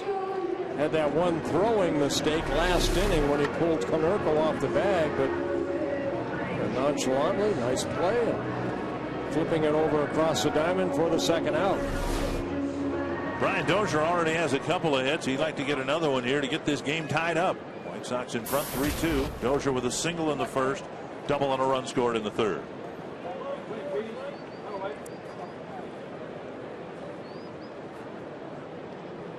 Slow breaking ball off the plate.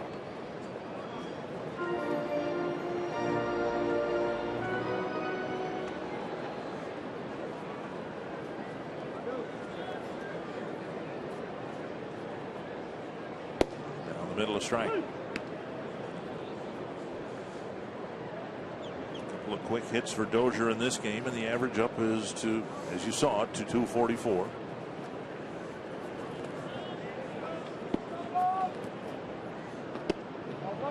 One and two. Good change up there by Santiago. Unlike last year when Dozier started with the big league club, was sent down and never came up, I think a lot of eyes will be on Dozier to see how he finishes in the last 40 ball games.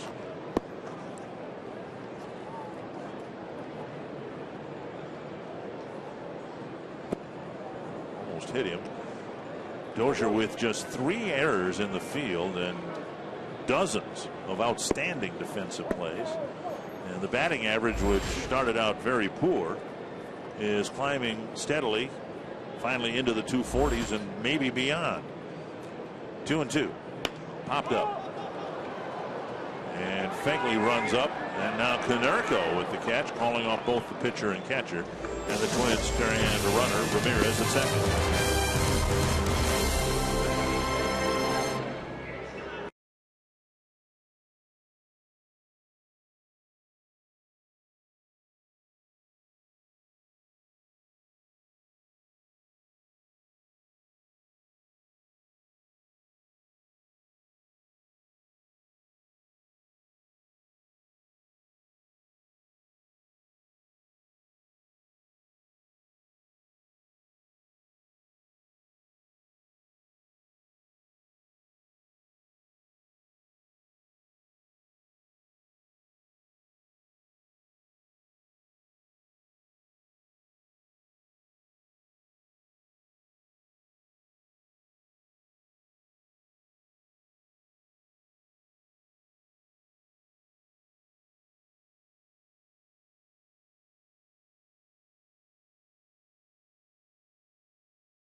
In the Minnesota Lottery Winners Circle with a group from Iron, Minnesota. Drove down just for the game, and they got a great circle. Bert signed a nice picture of you, Bert. And Carol is already counting the days until your birthday. What are we at?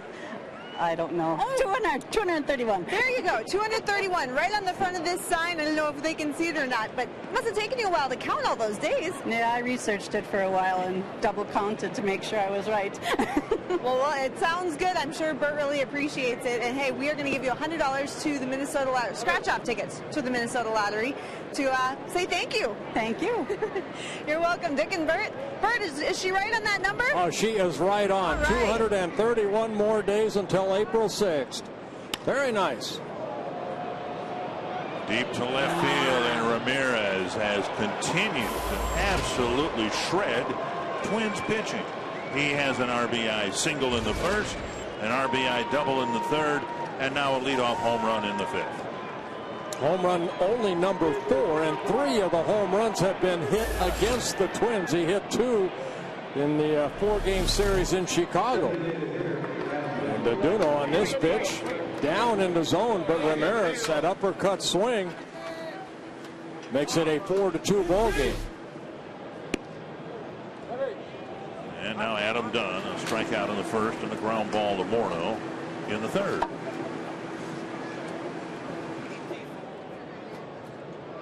Swing and a miss, 1-1.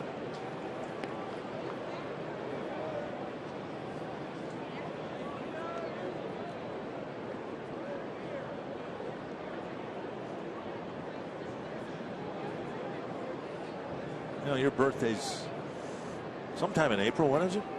April 6th. Like you didn't know. For Aduno, that home run, just a 7th home run he's allowed.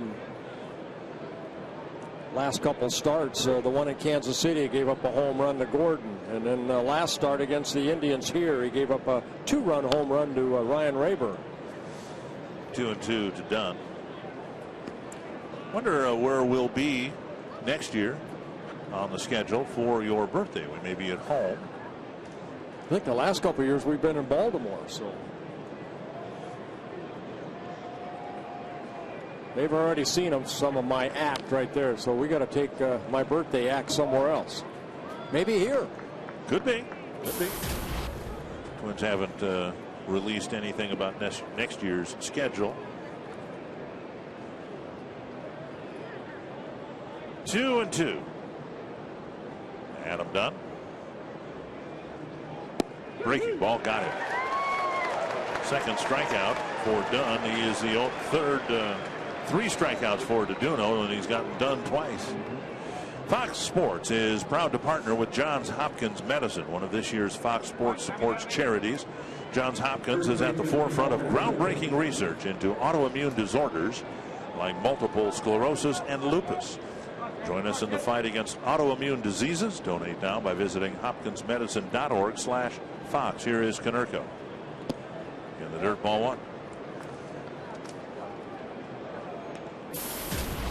Konerko bounced to third to end the first inning. He was hit by a pitch in the elbow in the third. Aduno's hit 3 batters. 2 of them have scored. Konerko did not in the third inning. 1-1.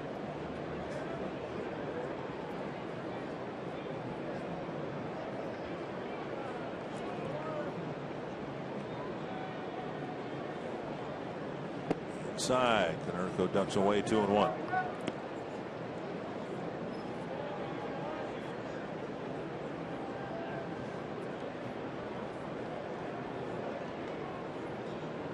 Your hope for Aduno lasting 7 innings not looking too good. He's up to 83 pitches. Well, this is a pitch he needs to control. That fastball right there, just missing a low, but he needs to do more of that.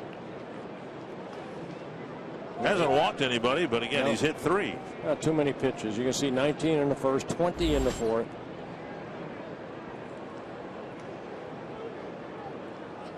Tap to third. Kloof has it.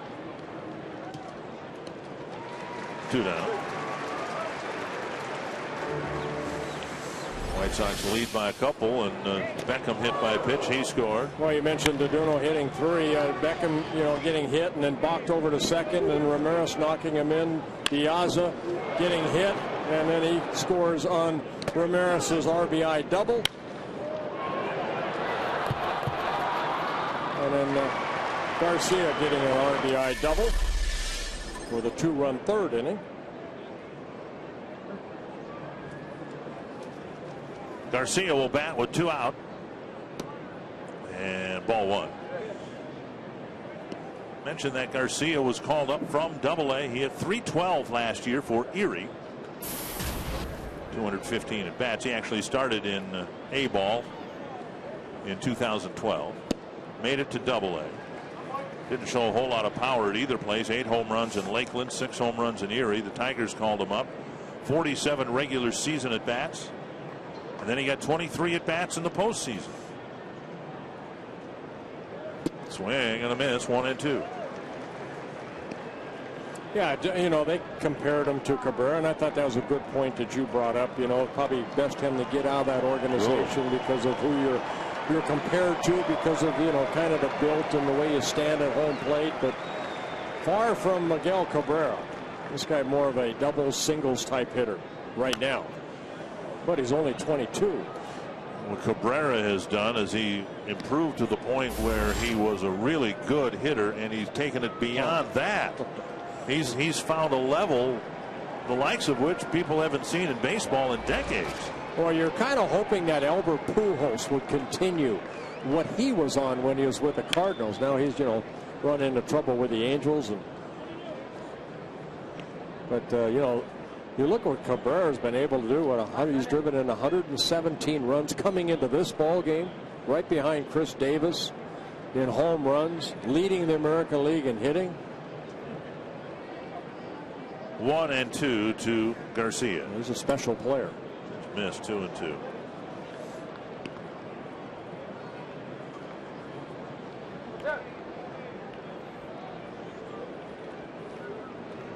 Guys like Miguel Cabrera don't come around that often. And now 3-2 with Keppinger on deck. A lot of upcoming young stars, like Bryce Harper, Mike Trout, Manny Machado.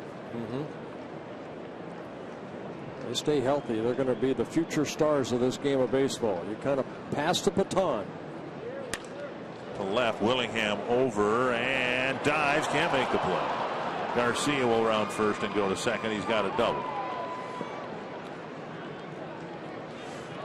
Second double for Garcia in the ballgame. Said he's a singles doubles hitter, and he picks up his second double. Willingham giving it an effort right here. That ball just kind of kept going away from him. Comes up a bit short. It's a 2-out double. Keppinger is singled in the second, hit an inning-ending fly ball to center in the third.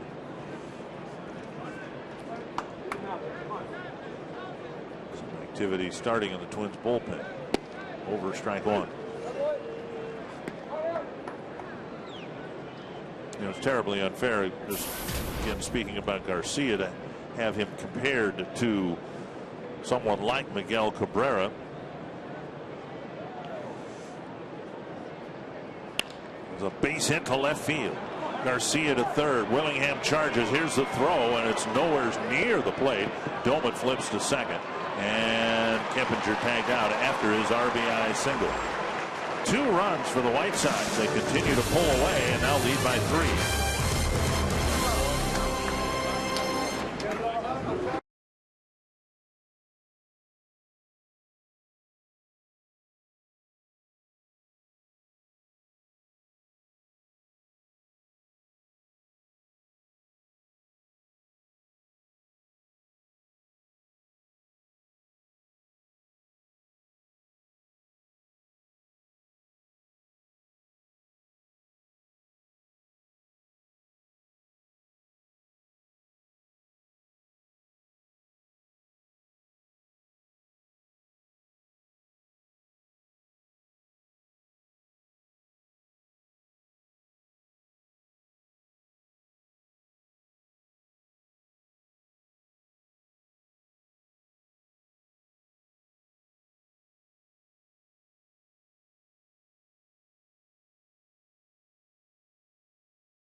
5-2, White Sox in front. Alexei Ramirez with 3 run-producing hits. And Joe Mauer will lead off the 5th against Hector Santiago, who has not pitched particularly well here today either. But he's out there with a 3-run lead. Giving up 6 hits. He's walked 1. Mauer with a single in the first inning. Tigers beat the Royals 6-3. Max Scherzer is now 18-1. Unbelievable.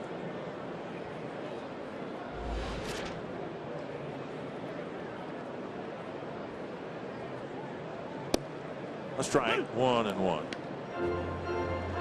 Miguel Cabrera keeps playing through an injured hip. We were talking about it last night. Dodgers and the Braves are handling their roster, trying to get guys healthy for their anticipated playoff. Swing and a miss, 1-2. You wonder whether the Tigers, I don't know what point they would get to this point where they would consider shutting Cabrera down, allowing him to heal up a little bit. Boy, he and Fielder, they do not want to come out of the lineup. I know, just talking to Jim Leyland over the last, 2-3 years, that's one thing. I mean, it almost becomes a fight if Cabrera is not in that lineup.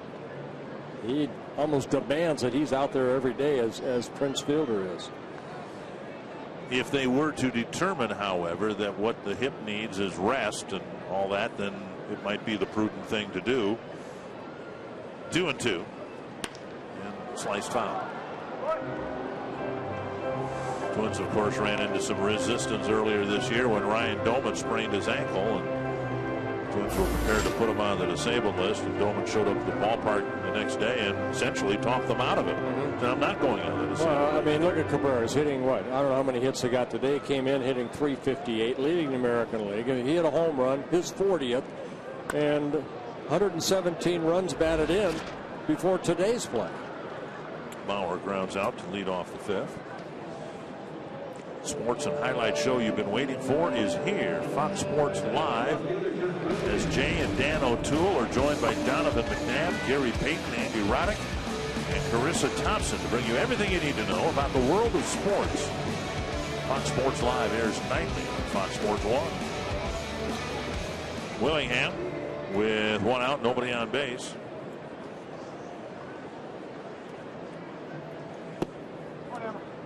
Ball 1. Cabrera leading the league in hitting. He's 4 behind Chris Davis in home runs.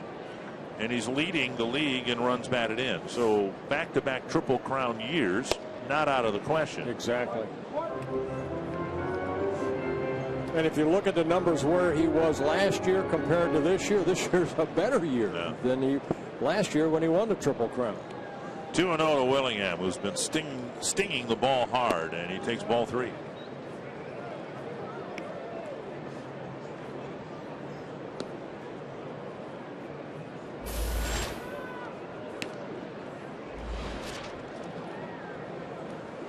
Cabrera with at least 119 runs batted in 124 games. We know he hit a 2-run home run today. Willingham walks on 4 pitches, and a chance for the Twins to do something with the middle of the lineup. Yeah, second walk for Santiago in the ball game. Orno Blue hope to hit here in the 5th. If you're looking for something extra special to take home after a game at Target Field, you can check out the kiosk at the ballpark that has a vast array of game-used merchandise.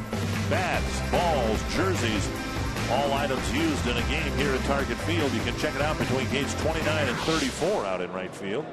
The next time you're at a ball game, stop by and find something very unique. This one dropped down the left field line, but foul. 1 strike to Morneau.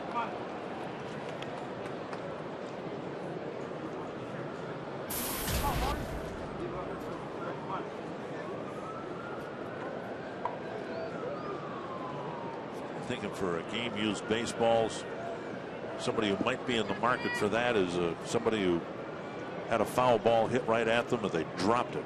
And you can go out to the kiosk there and buy another one. It'll cost you, but you can tell a little white lie and tell everybody that's the one that was hit to you and you caught it. Barehanded it. Yes. A searing, wicked line drive, and And I saved a little child by catching it one-handed. Strike called, 1-2. Well, this is what Justin needs. He needs a good at-bat right here. Ground ball to short, his first out. And then last time up, Santiago threw him a breaking ball down and away, and he just a little pop-up to Keppinger at third.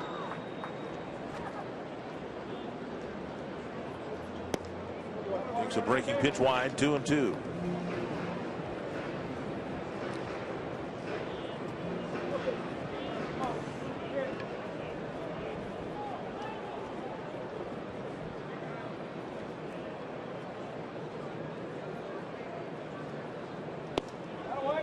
Now 3-2, Doman on deck.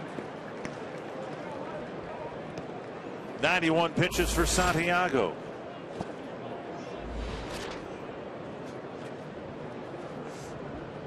It sure looks like he's going to do the old 5 and fly. Ryan Presley will probably start the 6th as Doduno threw 95 pitches in his 5 innings. Foul back. Morneau gets a piece, sending one to the net.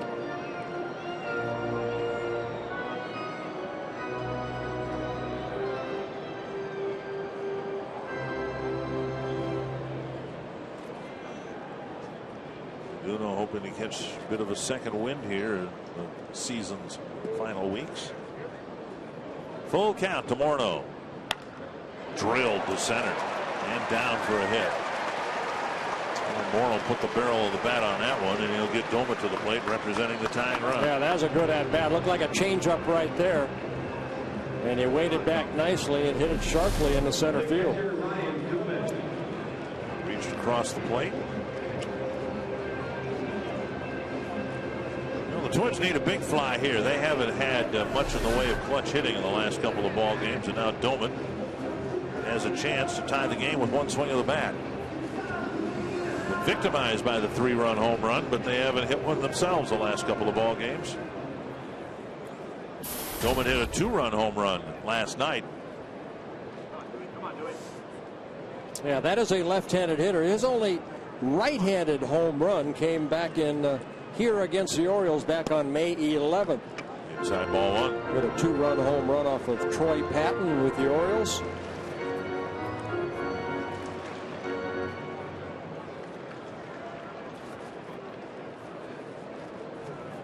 One and 0 to Doman.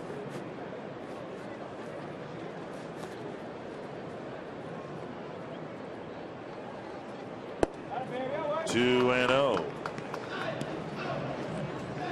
Santiago approaching 100 pitches, and he looks like he's kind of running on fumes too. Falling behind hitters.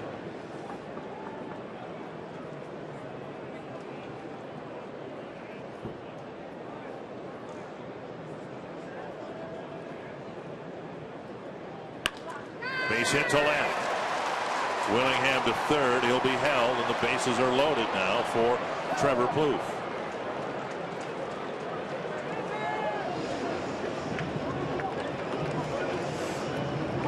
Walk, pair of hits, and a great chance for the Twins in the 5th. Plouffe has a double and a run scored and a walk today.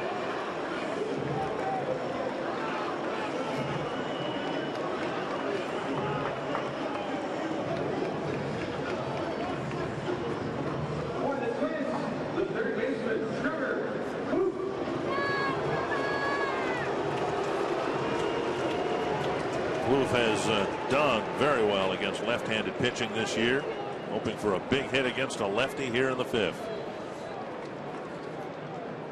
Plouffe against lefties hitting .293, but just a couple of his 12 home runs have been against lefties.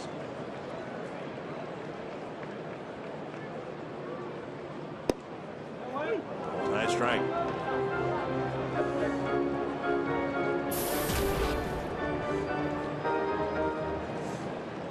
No grand slams yet for Trevor Plouffe in this situation.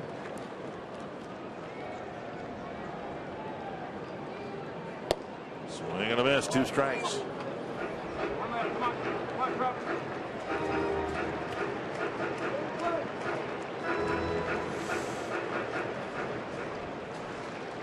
Santiago with only 1 strikeout, that coming against Willingham in the 1st inning. Foul back. piece of it, 95 miles per hour.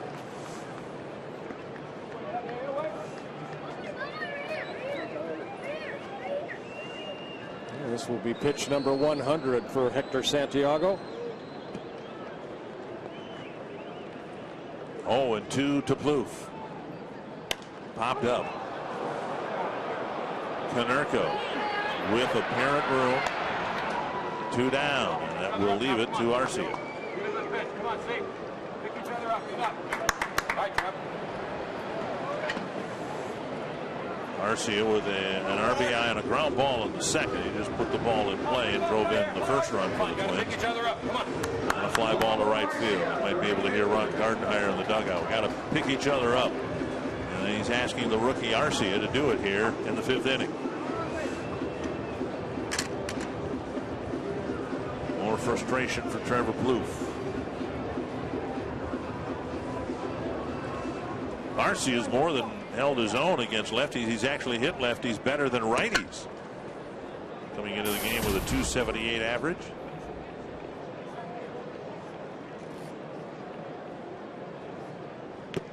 Swing and a foul off of Fegley, 1 strike. Yeah, he does not give away much against lefties. He hangs in there very tough.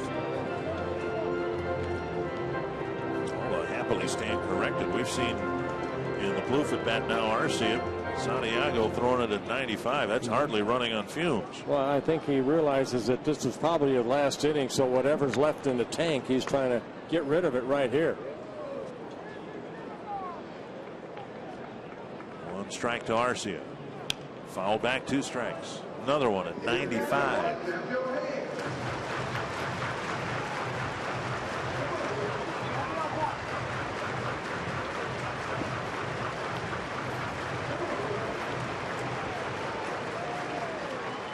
Trying to cash in here. The Twins have 2 hits and a walk, looking for something, anything along the lines of a clutch hit here with 2 gone.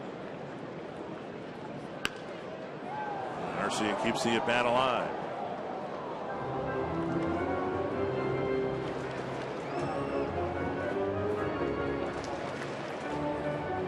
Tom Brunansky hoping that his rookie right fielder can deliver.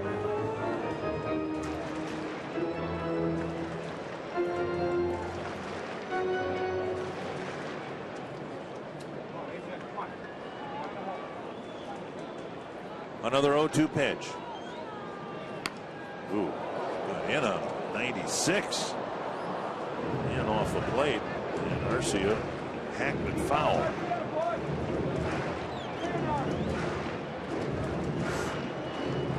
Well, again, Santiago just kind of emptying the tank right here and letting it fly.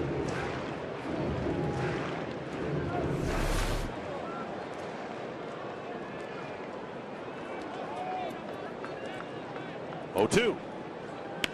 Popped up near third. Keppinger staring up into the sun. And another missed opportunity by the Twins. They have left 8 men on through 5, and they've left the bases full here in the 5th.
light. Well, the wild pitch, kind of like wild pitch, but it wasn't a wild pitch by Santiago, but he ends up covering home plate and tagging out Willingham.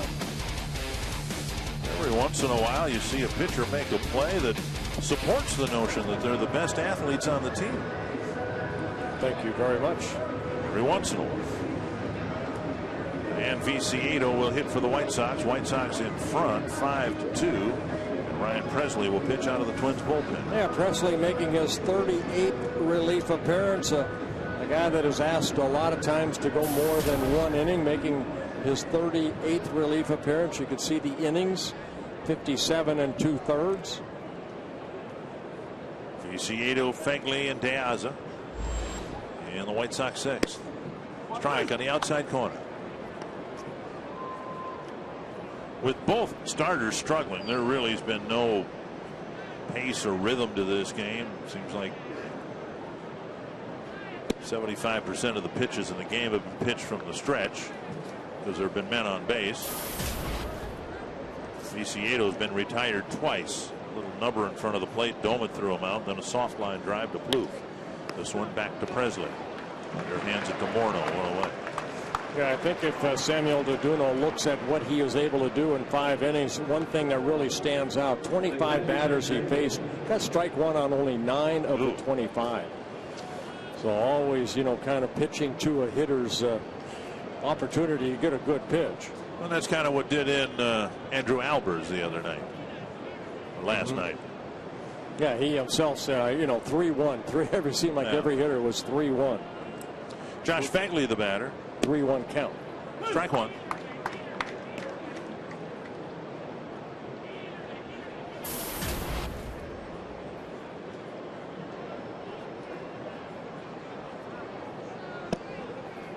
Drops a breaking ball over, and it's 0-2.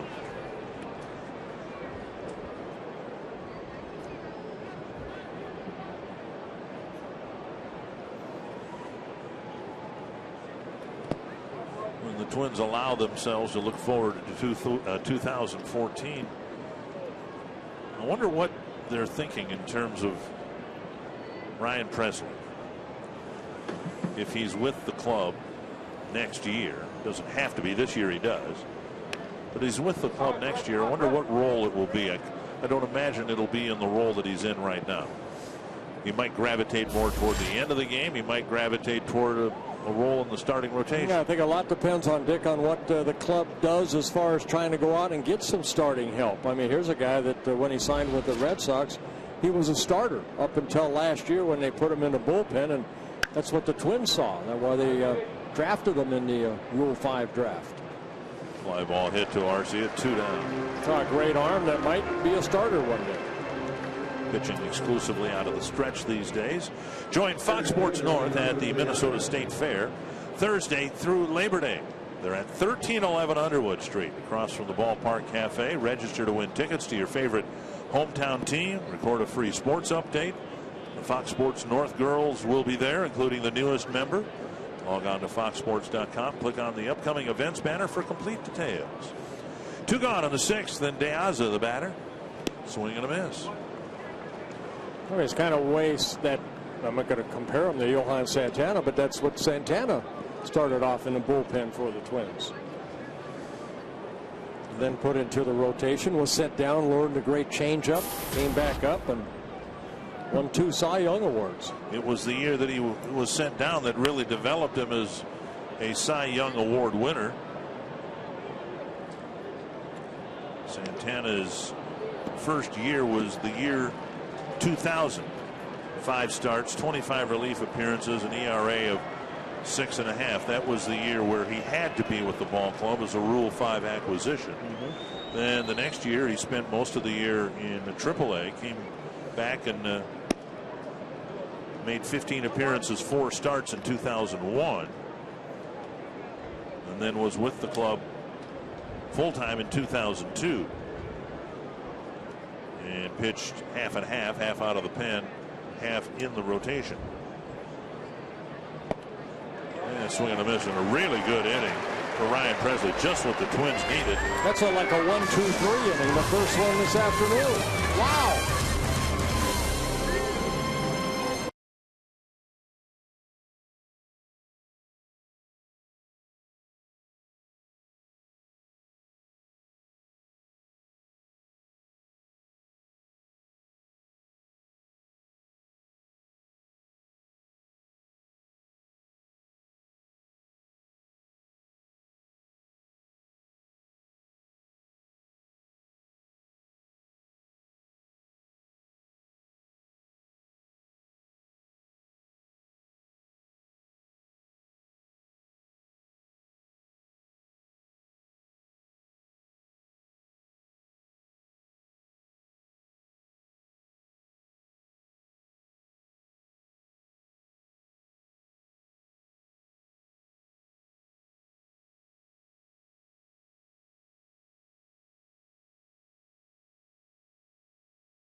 subject of today's Grand Casino Social Spotlight.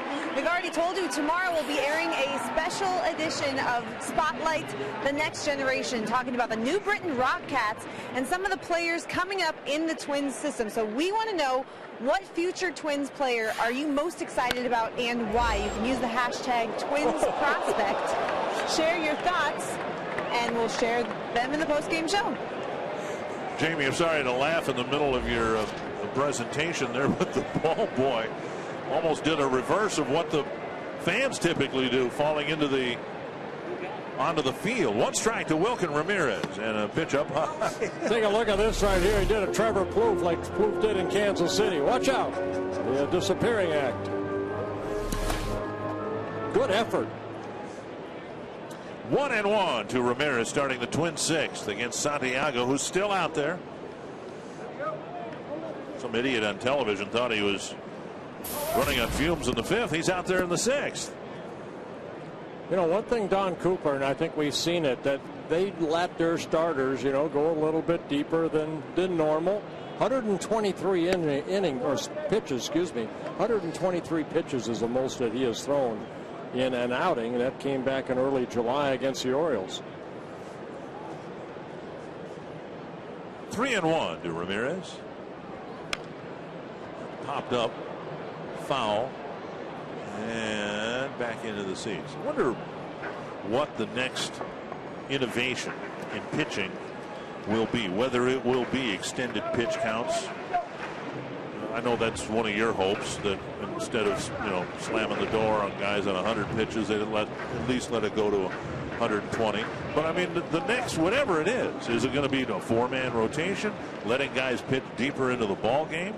You're going to have starters go 3 innings, and you're going to have a mid-range reliever going through the middle 3 innings? Well, you have to go 5 innings to qualify now. I see one day that you, as a starter, you only have to go 4. That's a fair ball right over the bag. And Ramirez will start this inning with an extra base hit. Todd Tichenor almost seemed paralyzed for a while, but he finally said, yeah, that ball went right over the bag. Well, I think he wanted to make sure he didn't want to be too quick with it. Tichenor, I'm talking about the umpire. That ball looked like it went right over the bag, so 2 good at-bats for Ramirez here this afternoon. A pitch down that he pulls, and Tichenor right away saying that once he got a good look at it, that's fair. So a double for Ramirez, his 4th double on his 2nd hit. Twins have 9 hits, 7 of them from right-handed batters. And a fly ball toward right. Ramirez setting up for a possible tag. Garcia with a good arm, and he fires to the cutoff man, 1 down. MLB.TV celebrates 11 years. Catch the rest of the 2013 season in HD quality. Watch every out-of-market game live on more than 350 mobile and connected devices. You can visit MLB.TV today. MLB.TV, baseball everywhere. Second time in this ballgame we've had a leadoff double. Dozier in the 3rd. Mauer unable to get him over, even though, you know, Josh Willingham drove him in with that RBI double. But right there, Florimon unable to get Ramirez over to 3rd base, maybe with 1 out. Twins down by 3 runs. They need to get this run in. Dozier at the plate. He's already got a couple of hits. He takes in on the inside corner. Strike 1.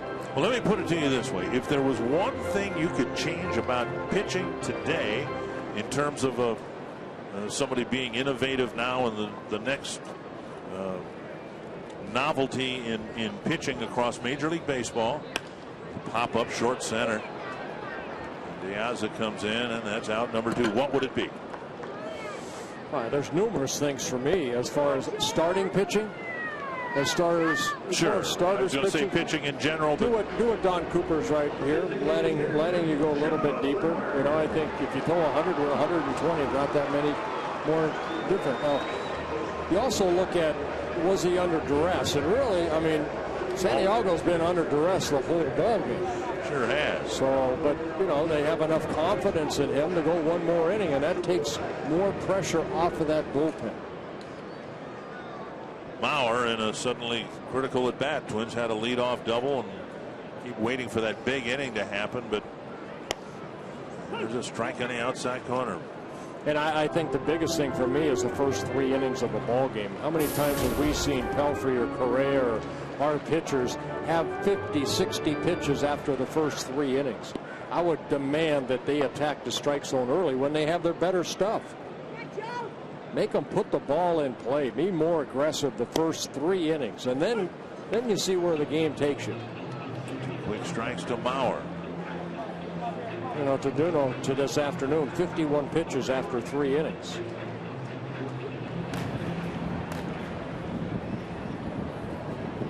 Minnesota native Petricka and left-hander Percy warming up. 2 strikes to Mauer. On the ground, Ramirez has it. The Twins waste a leadoff double in the 6th. They're down by 3 runs.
Down by 3. Well, Samuel Tadeuno ended up hitting Beckham and then popped him to second, and Ramirez, who's having a great day at the plate, drove him in for the first run of the ball game.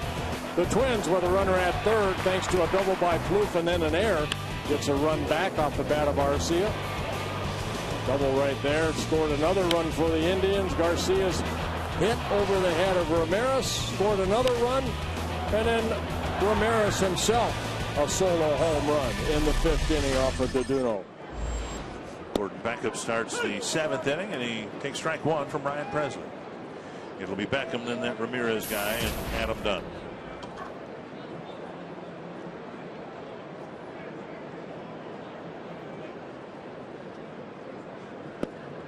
One and one.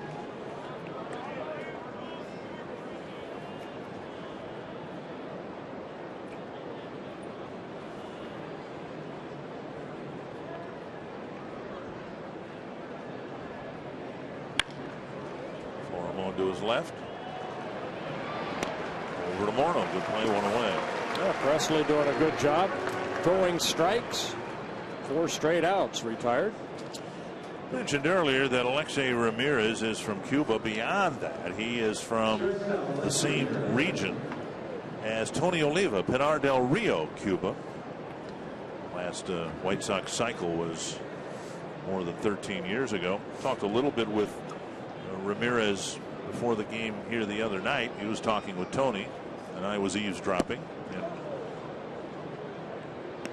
didn't understand a word they were saying because they were speaking in Spanish. But through Tony and Ramirez, the story was told that Tony's brother, one of them, Juan Carlos, who was a great pitcher on the Cuban national team years ago. Ramirez looks like he's going to be finally retired. Wilkin Ramirez with the catch.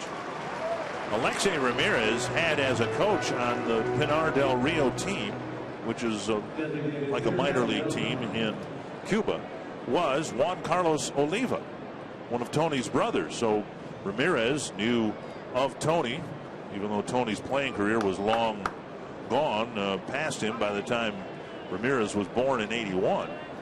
But there is a kind of sort of a family connection between Ramirez and Tony Oliva. 2 down here in the 7th. And a good start to the afternoon for Ryan Presley. Well, Tony has such a respect, you know, from the Cuban players that come up. They always seem to congregate to Tony when the opposing players from Cuba come into town.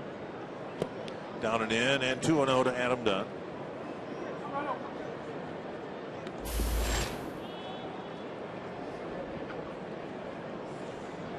Dunn with a pair of strikeouts, one swinging, one looking. Ground ball to Morneau. On the outside corner.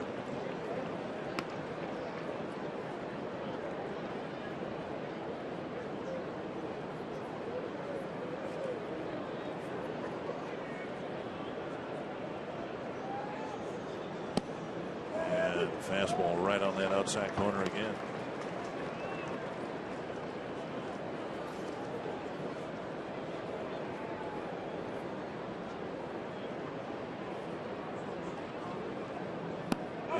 Big curve gets another strikeout. 2 perfect innings for Ryan Presley.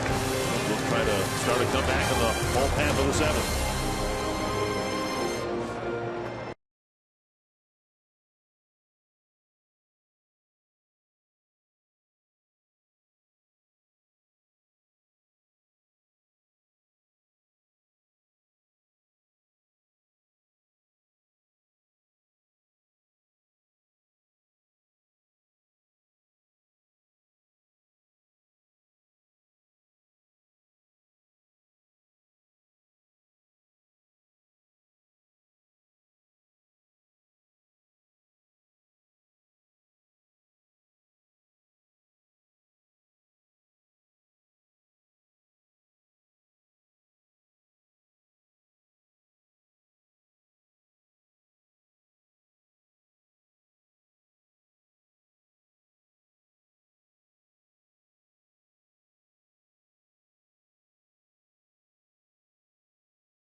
Hanging in there, even though the veteran starting pitcher Bartolo Colon, at least this time it is a physical issue. Last year he was suspended about this time in the year, a left groin strain. He's been the leader of that Oakland pitching staff. It really has. I mean, look what he has been able to do. 14-5, 2.97 ERA, and our Stanford Health Injury Report. Texas right now with that game-and-a-half lead coming into today's play. They're playing very good baseball right now. They've won 8 of the last 10 ball games. Matt Lindstrom will come into the ball game in the 7th after 6 reasonably effective innings for Hector Santiago. Just 2 runs allowed. The Twins had leadoff hits in 4 of the innings. 3 leadoff doubles. And nevertheless, he comes out of the game leading by 3 runs. Yeah, Lindstrom making his 60th relief appearance. Hard-throwing right-hander with a hard slider, split finger in his first season with the White Sox. Yeah, Santiago ended up throwing 117 pitches, and the 6th inning might have been his best inning as far as a leadoff double by Ramirez, but then he retired the next 3. 9 men left on base for the Twins in the 6 innings. Josh Willingham will lead off the 7th. Justin Morneau, Ryan Doumit will follow. And the fans have been so supportive throughout this homestand again. It would be nice for the Twins to come back in the late innings here and get a split of this 4-game series. Bounce to the left side. Kick at third by Keppinger. His second error of the game. And Willingham is aboard, leading off the 7th inning.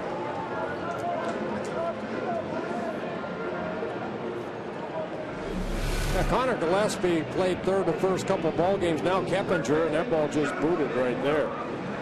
Gillespie missing some time with an injury. So he hit the finger of the glove, the little finger, and then bounced up into the thumb of the glove. Never really settled in the middle of the glove. Morneau at the plate, with the Twins getting at least an extra out here in the 7th.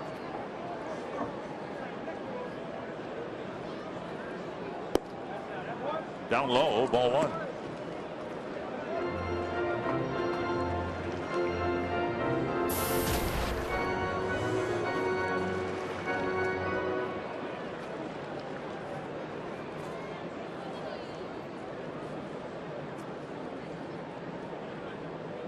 Swing and a miss by Morneau. Mid-90s fastball from Lindstrom. We've seen Justin catch up with those here in the month of August.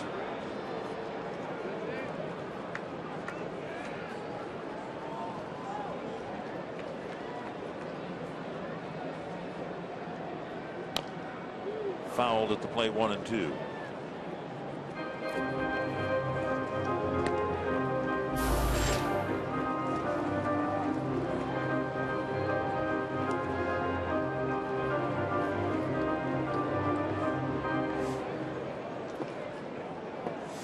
Lindstrom's only allowed 1 home run this year, and that was in Game 2 in Chicago when Josh Willingham took him deep. Ouch. Justin fouled that off his midsection.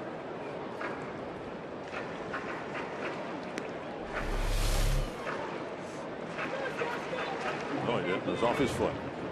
Oh, it was higher up on his leg.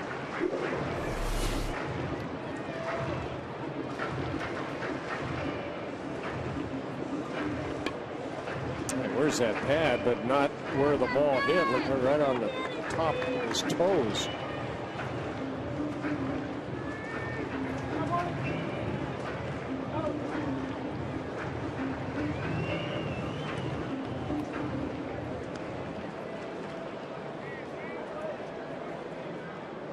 One and 2 to Morneau.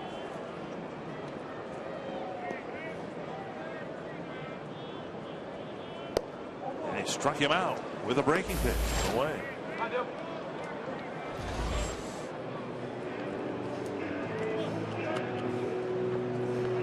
Well, Lindstrom with that slider. That's what it was right there. It looked like downward slider. Dillman with a single and 3 trips. Also reached on the first Keppinger error. Have had the leadoff man on in 5 of the 7 innings. Breaking ball over. And a pair of singles to start the ball game, but didn't score. And a leadoff double in the 6th, but didn't score. With 1 out in the 5th, 3 straight batters reached, but they didn't score. Another nightmarish game for situational hitting for the Twins.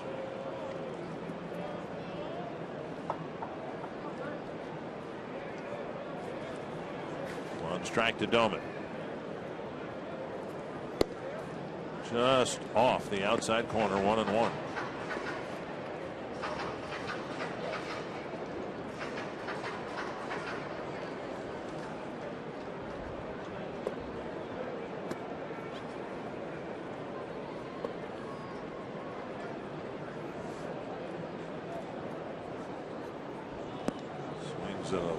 Fastball tailing away, 1-2.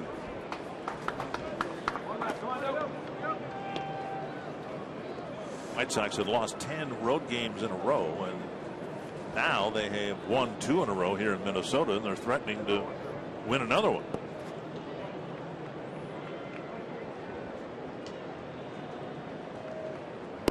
Doman strikes out, 2 away. Almost the same pitch that struck out Justin. The 2014 All-Star Game logo was unveiled a couple weeks ago. And now you can show your enthusiasm for next year's Midsummer Classic by getting your officially licensed merchandise now. All-Star Game apparel available at the Majestic Twins Clubhouse store here at Target Field. The Twins Pro Shops in Roseville, Apple Valley, and Minnetonka, and online at twinsbaseball.com/shop. Trevor Plouffe with 2 gone in the 7th, and he takes in the dirt, ball 1.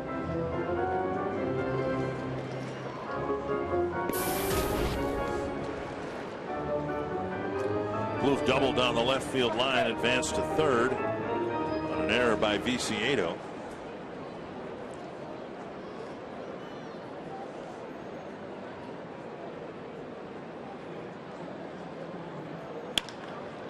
Keppinger with another chance, and that ends the inning. Let's leave another runner aboard in the 7th, still trail by 3.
I need a break.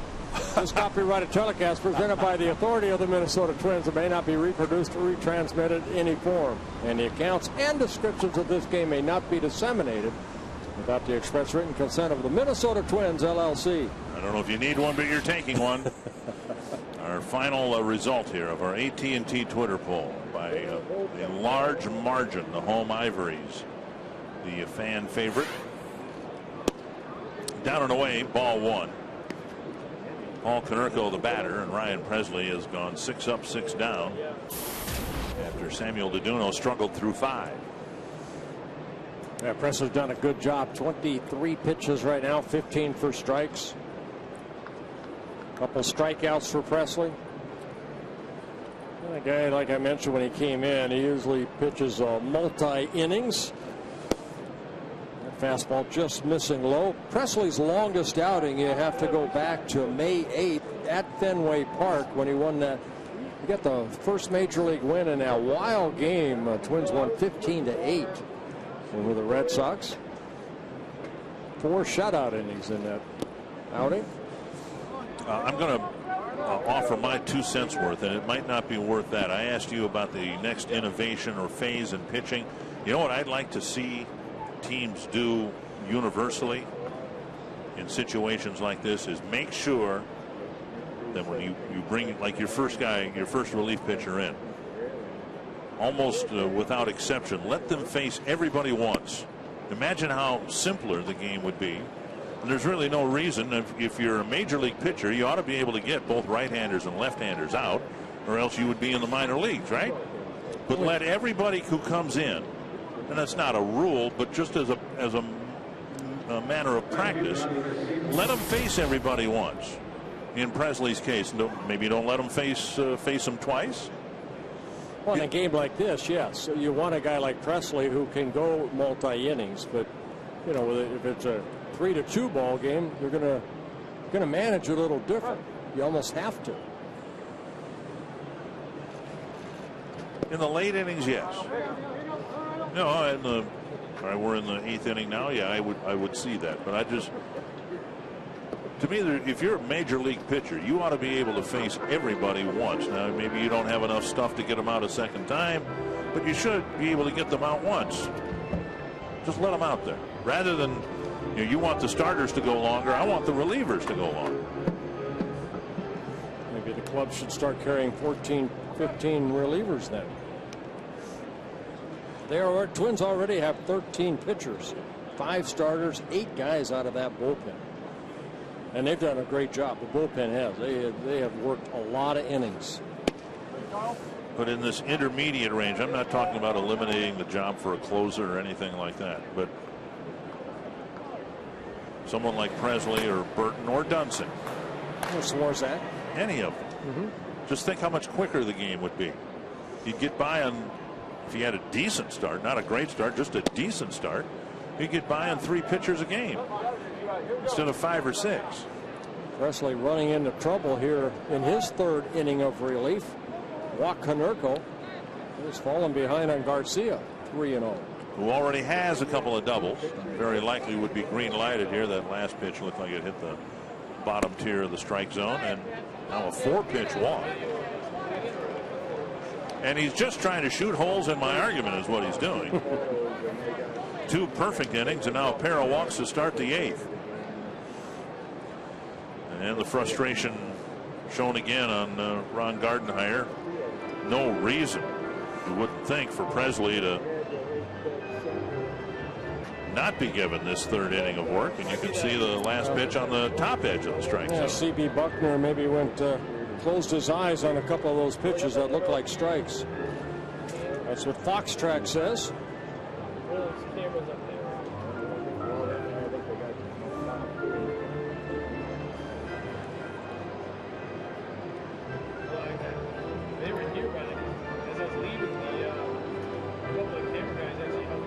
And now Kempinger will hit.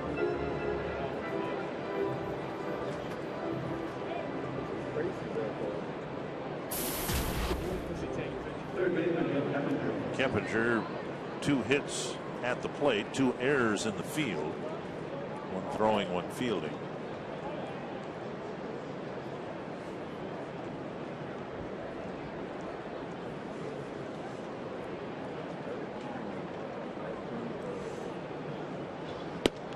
And there's a strike.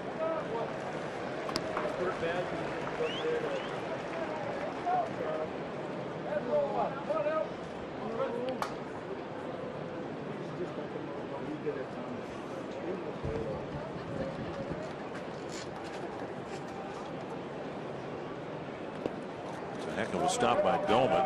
He wanted a breaking pitch in the dirt, but it was way wide of the plate. He got out of his crouch and blocked it. 1-1. Very nice defensive play by Ryan Doman. And so far, so good for him. I think, Ron Gardenhire waited a few days after Doman came off the concussion disabled list, let him DH. Should be a double play. 4-6, 3, and on the play, Konerko goes to 3rd.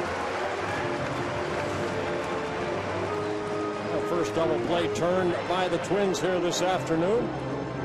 And it came at the right time as far as Ryan Presley's concerned. He got the ground ball. Viciedo faced Presley. Presley got him to hit a comebacker. Now, the situation I was talking about, Presley will face Viciedo for the 2nd time. So he should be out of the game. No, then. not necessarily. Foul back. I didn't say it was a hard and fast rule. You don't have to take him out. But he has to face at least 9. And I don't want a rule in place, but I just, as a matter of practice, let the guys face everybody at least once. We'd have 2-hour and 35-minute games instead of 3-hour and 10-minute games. Not going to happen. Good breaking ball there by Presley. 2 strikes.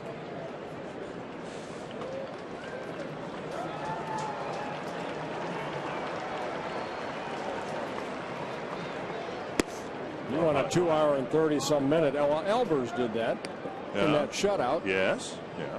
But that's been it. That was the quickest game. And I guess what you're basically saying is after 6 innings, you're going to leave for 2.5 hours. 1-2. And now 2-2. Now you're saying it's never going to happen because it's a good idea or because it's a stupid idea? I never said that. Either one of them.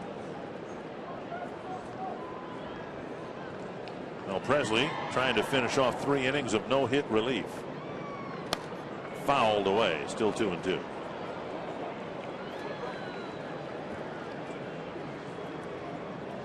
Trying to keep this game within reach as Twins have not scored since the 3rd inning.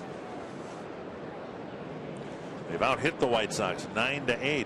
White Sox have contributed 3 errors. Off the knuckles. Ouch. This could be a tough play. Moreno flips to Presley on the bag. Very nicely done. And it was indeed for Ryan Presley 3 hitless innings of relief.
Against the White Sox, and we hope you will stay with us after the game for Twins Live, presented by CenturyLink. We'll take a closer look at the Twins' lack of production and talk about why they are having so many trouble scoring with driving in runners in scoring position, rather. We'll also take a look at Brian Dozier as he continues to look very comfortable at the top of the Twins lineup.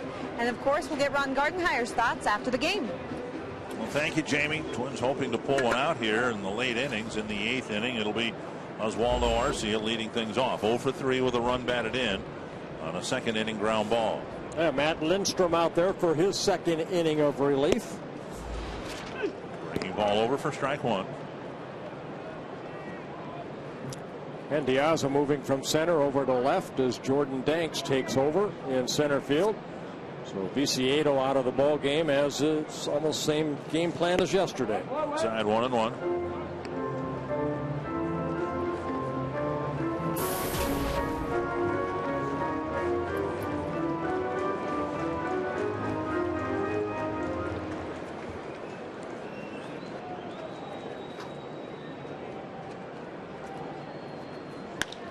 Tap to the right side and pass Beckham. Arcia has a base hit to start the 8th inning, and the Twins have had the leadoff man on now 6 times this afternoon.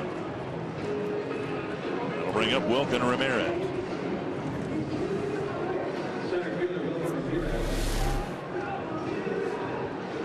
Fastball up. Arcia finding that hole between first and second. Twins get their 10th hit of the ball game, out hitting the White Sox 10-8, but the main column, the run column, White Sox up by 3. Ramirez with a pair of hits, a single and a double.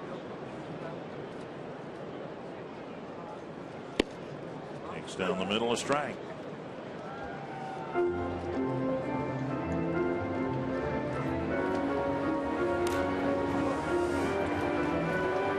Petrichka and Veal warming up.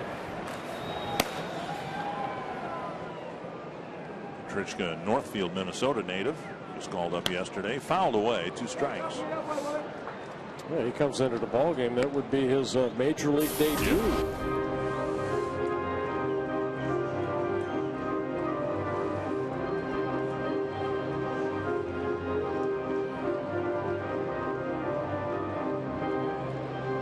Two to Wilkin Ramirez.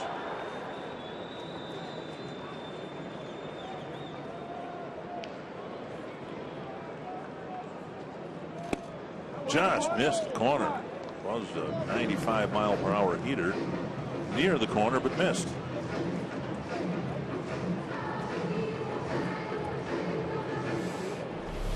See what Fox Track says. The last pitch, just missing. I would have wanted it. You would have wanted that one. 2-2.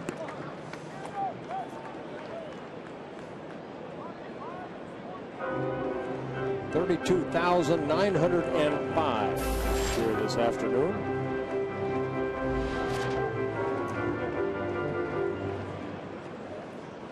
Two and two to Ramirez. Single runs for the Twins in innings 2 and 3 and nothing since. Ramirez got a piece of it.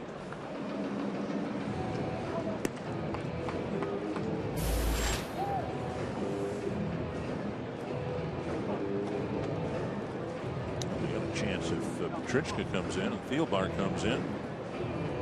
2 pitchers born in Northfield, Minnesota. Mm-hmm.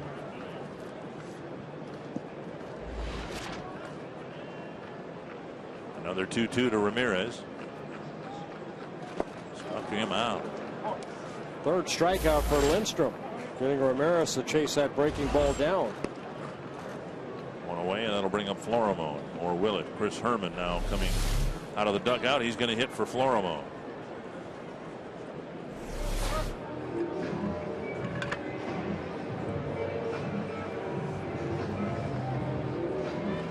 With just 3 bench players because of the 13 pitchers.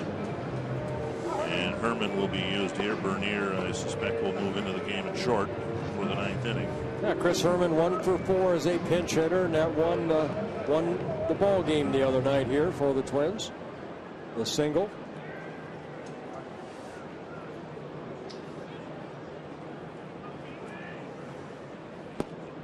Strike on the outside corner.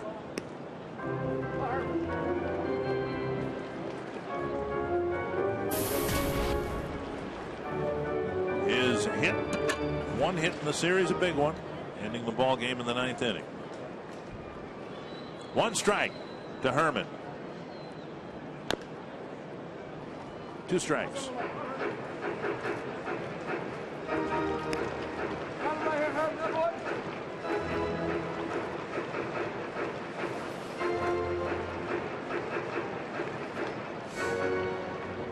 Lindstrom, 33 years old. Most of his career at the major league level in the National League with the Marlins, the Astros, the Rockies, and the Diamondbacks.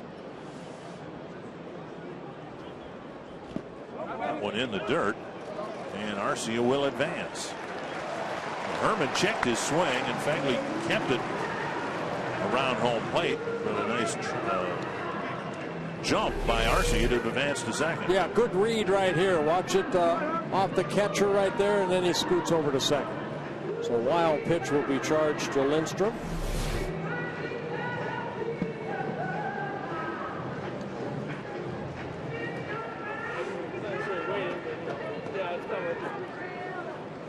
Now a man is in scoring position, but look at this today. And that's been the story game after game after game. 2 for 15 with men in scoring position. 1-2 to Herman. 2-2.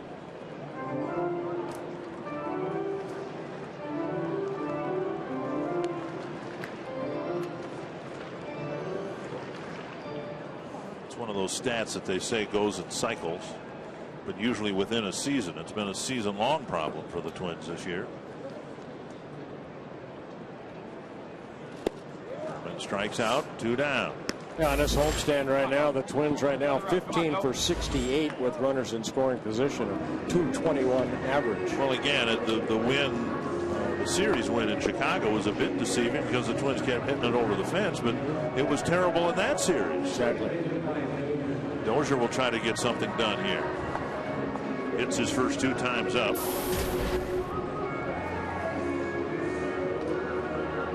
I think we mentioned the Cardinals. You know, it seems like, you know, their runners in scoring position average is, you know, way up there because it's like guys picking up each other. It becomes a chemistry thing that you know that you're going to get that big hit.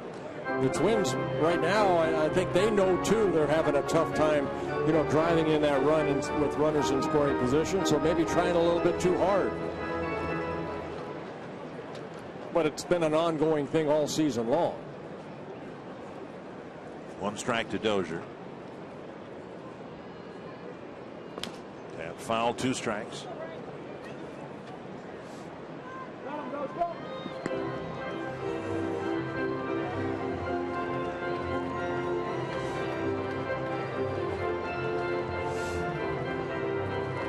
Ryan Presley did his job, 3 shutout innings.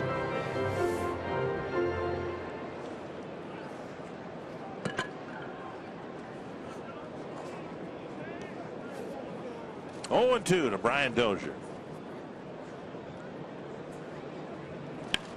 It's to left center field. Piazza ends the inning. Another runner is left at second base.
Perkins comes out of the Twins bullpen. Obviously a non-save situation, but the Twins have lost a couple of ball games and haven't been able to use their closer. Yeah, Perk coming in for the 48th time. He last worked on Wednesday in the 12-inning 9-8 loss to the Cleveland Indians. Gave up the home run to Carlos Santana. So Perkins just a 4th home run he's allowed on the year. I think 2 of them have been by Santana. Perkins with 28 saves. Doug Bernier now taking over at shortstop. Chris Herman pinched hit for Florimon last inning. And Fegley will lead off the 9th. First pitch fouled off of Doman. Let's see where it got him. Ryan took that foul tip a couple weeks ago and ended up going on the disabled list after one got him in the grill. And This one more down around the collarbone area.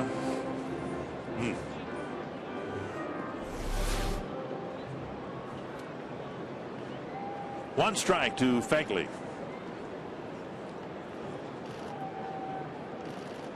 Two strikes.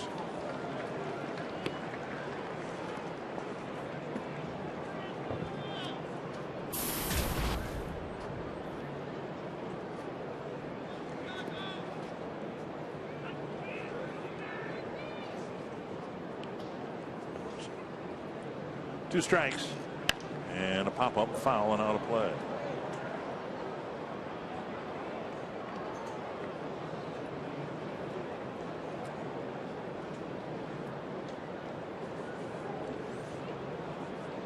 White Sox taking the first lead. Twins tied it up, then a couple of runs in the third, a couple of runs in the fifth. The bullpen has done a nice job, but won't matter unless the Twins can find a way to score some runs. This one blasted to deep center.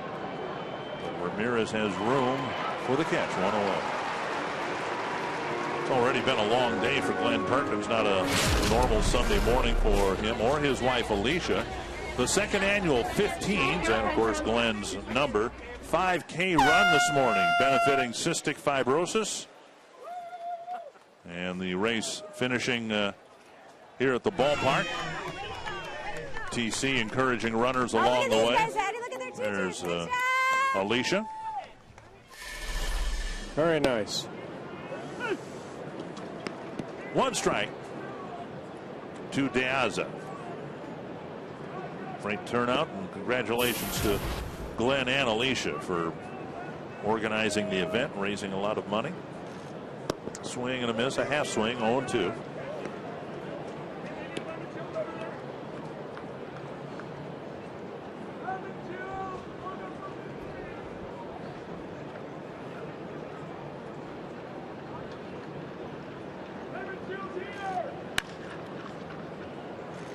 Dozier juggles it, fires, makes the play on De Aza. Yeah, nice play by Dozier. He stayed with it as that ball kind of was flipping around in his glove. Able to finally grab it and get the second out. Nice job because he charged that ball. He didn't wait back. Got it on that little short hop. See where it hit in his glove, and then he stayed with it. Got the out. You know, technically, I think that's one of the big improvements the Twins have shown in the middle infield from, you know, the way Nishioka played second base or short. Even Alexi Casilla, some of the other players that have been run through the middle infield here, they were tentative. They didn't play as aggressively as we've seen Dozier and Florimo. Yeah, he attacked the ball. And they have attacked. One strike to Beckham.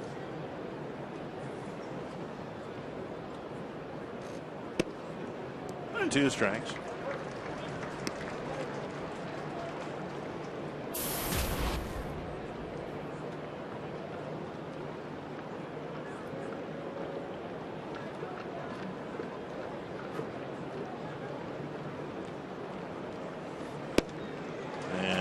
Finishes off the White Sox in the ninth inning. We'll see if there's some ninth inning heroics for the Twins, down by 3.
one. Tomorrow, the makeup game from the weather out game back in April. And Kyle Gibson will be hoping to even his mark at 3-3. Now, there's no television tomorrow. You're looking at the CenturyLink link to what's next. There will be no telecast tomorrow, but the squeeze play, the highlight version of tomorrow's game, will be on after the New Britain game featuring Eddie Rosario and Miguel Sano. And that starts at 5:30. For the business at hand, the Twins are trying to get something started against Addison Reed. Yeah, Addison Reed has already 2 saves in this 4-game series the last couple nights, and every time he has had a save opportunity so far, he's come in with a 3-run lead. Here on Friday night, they had a 5-2 lead. Last night, an 8-5 lead, and here another 5-2 lead. So Reed looking for his 31st save. Face Bauer, Willingham, and Morneau.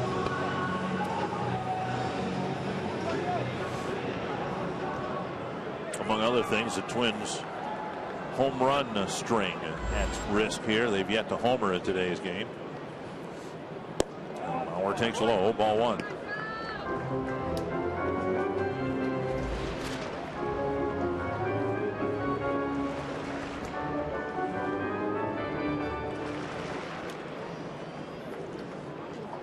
Twins need base runners and then a big hit.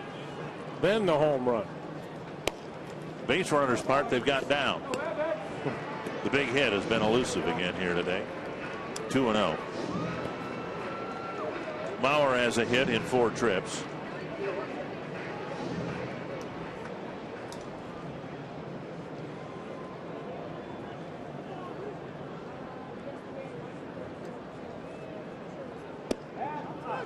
And an off-speed pitch left up high. 3-0. Yeah, Reed, a hard-throwing right-hander. That slider that he just left up, and a changeup.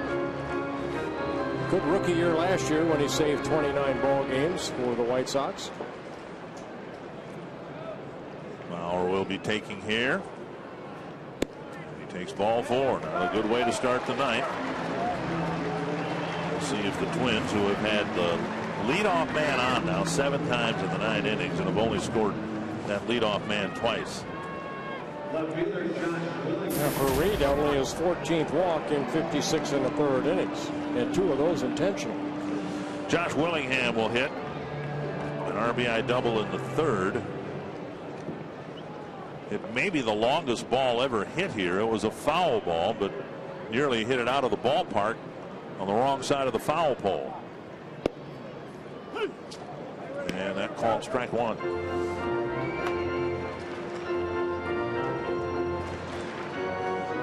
Off the window on the side of the office area here at Target Field.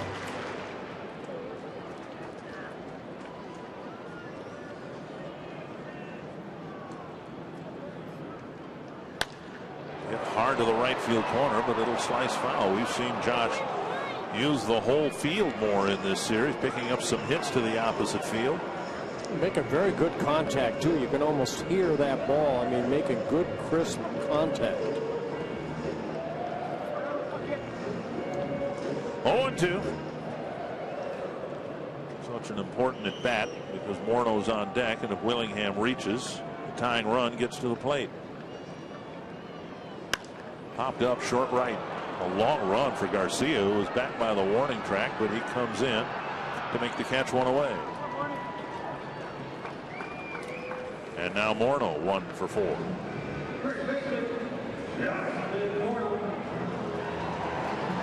Everyone except the number 9 hitter has at least 1 hit. And that adds to the frustration for Ron Gardenhire and the Twins. They haven't been able to string much of anything together. They scored in the 3rd when they got 2 doubles.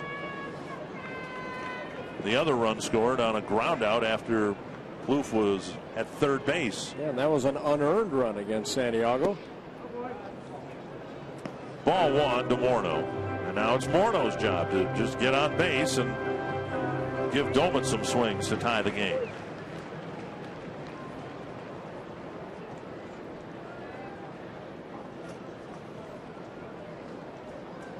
Way out in front. Johnston was swinging for 95, and it came in at 83.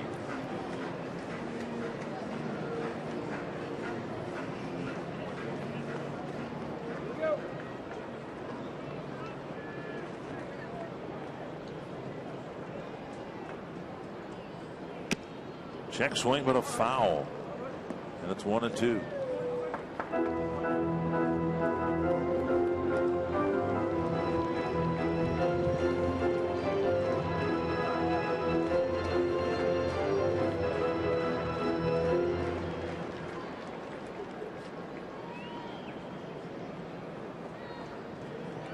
One and two to Morneau. Fouled back to the screen.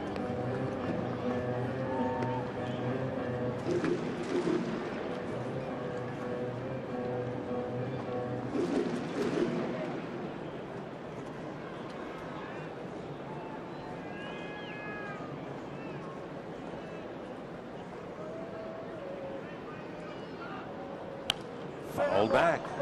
Getting another 93-mile-per-hour fastball. The other foul ball at 94. Detroit beat Kansas City, won that series 3-2. The Tigers now have an 8.5 game lead over the Royals. 6.5 over Cleveland. They're trailing 3-1 in the third in Oakland. Another 1-2 to Morneau. Off the plate, 2-2.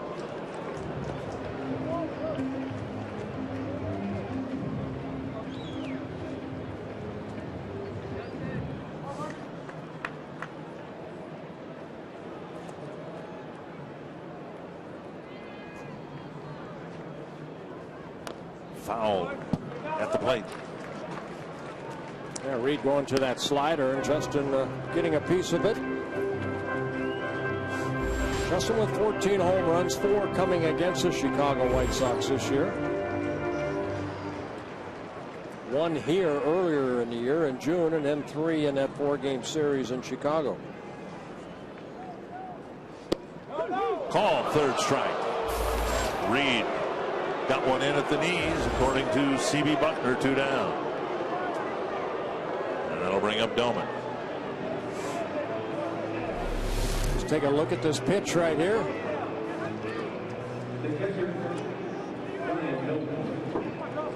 Foxtrack says is right there. Knee high. Now Doman trying to keep the game alive. Kloof on deck. Mauer goes. White Sox don't care, and Doman takes ball 1. Defensive indifference, allowing Mauer to go.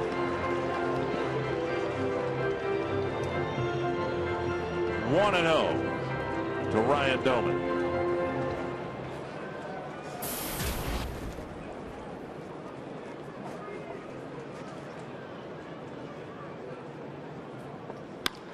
Hit to short. Ramirez fires to Konerko. The Twins won 3 of 4 in Chicago last weekend. And this weekend, the White Sox come to Minnesota and take the Twins series 3-1. Yeah, starting pitching here today for Samuel Doduno, not good. He just struggled for 5 innings. He gave up 5 runs, and it's a 3rd straight game that Doduno has lost, all by the score of 5-2. Well, the Twins in this homestand so far, Anthony, have lost a series to the Indians 2-1, and this one to the White Sox 3-1. We'll show you how the White Sox controlled the Twins today. Look at the Twins' disturbing lack of production in run-producing situations. And hear from Gardy next on Twins Live.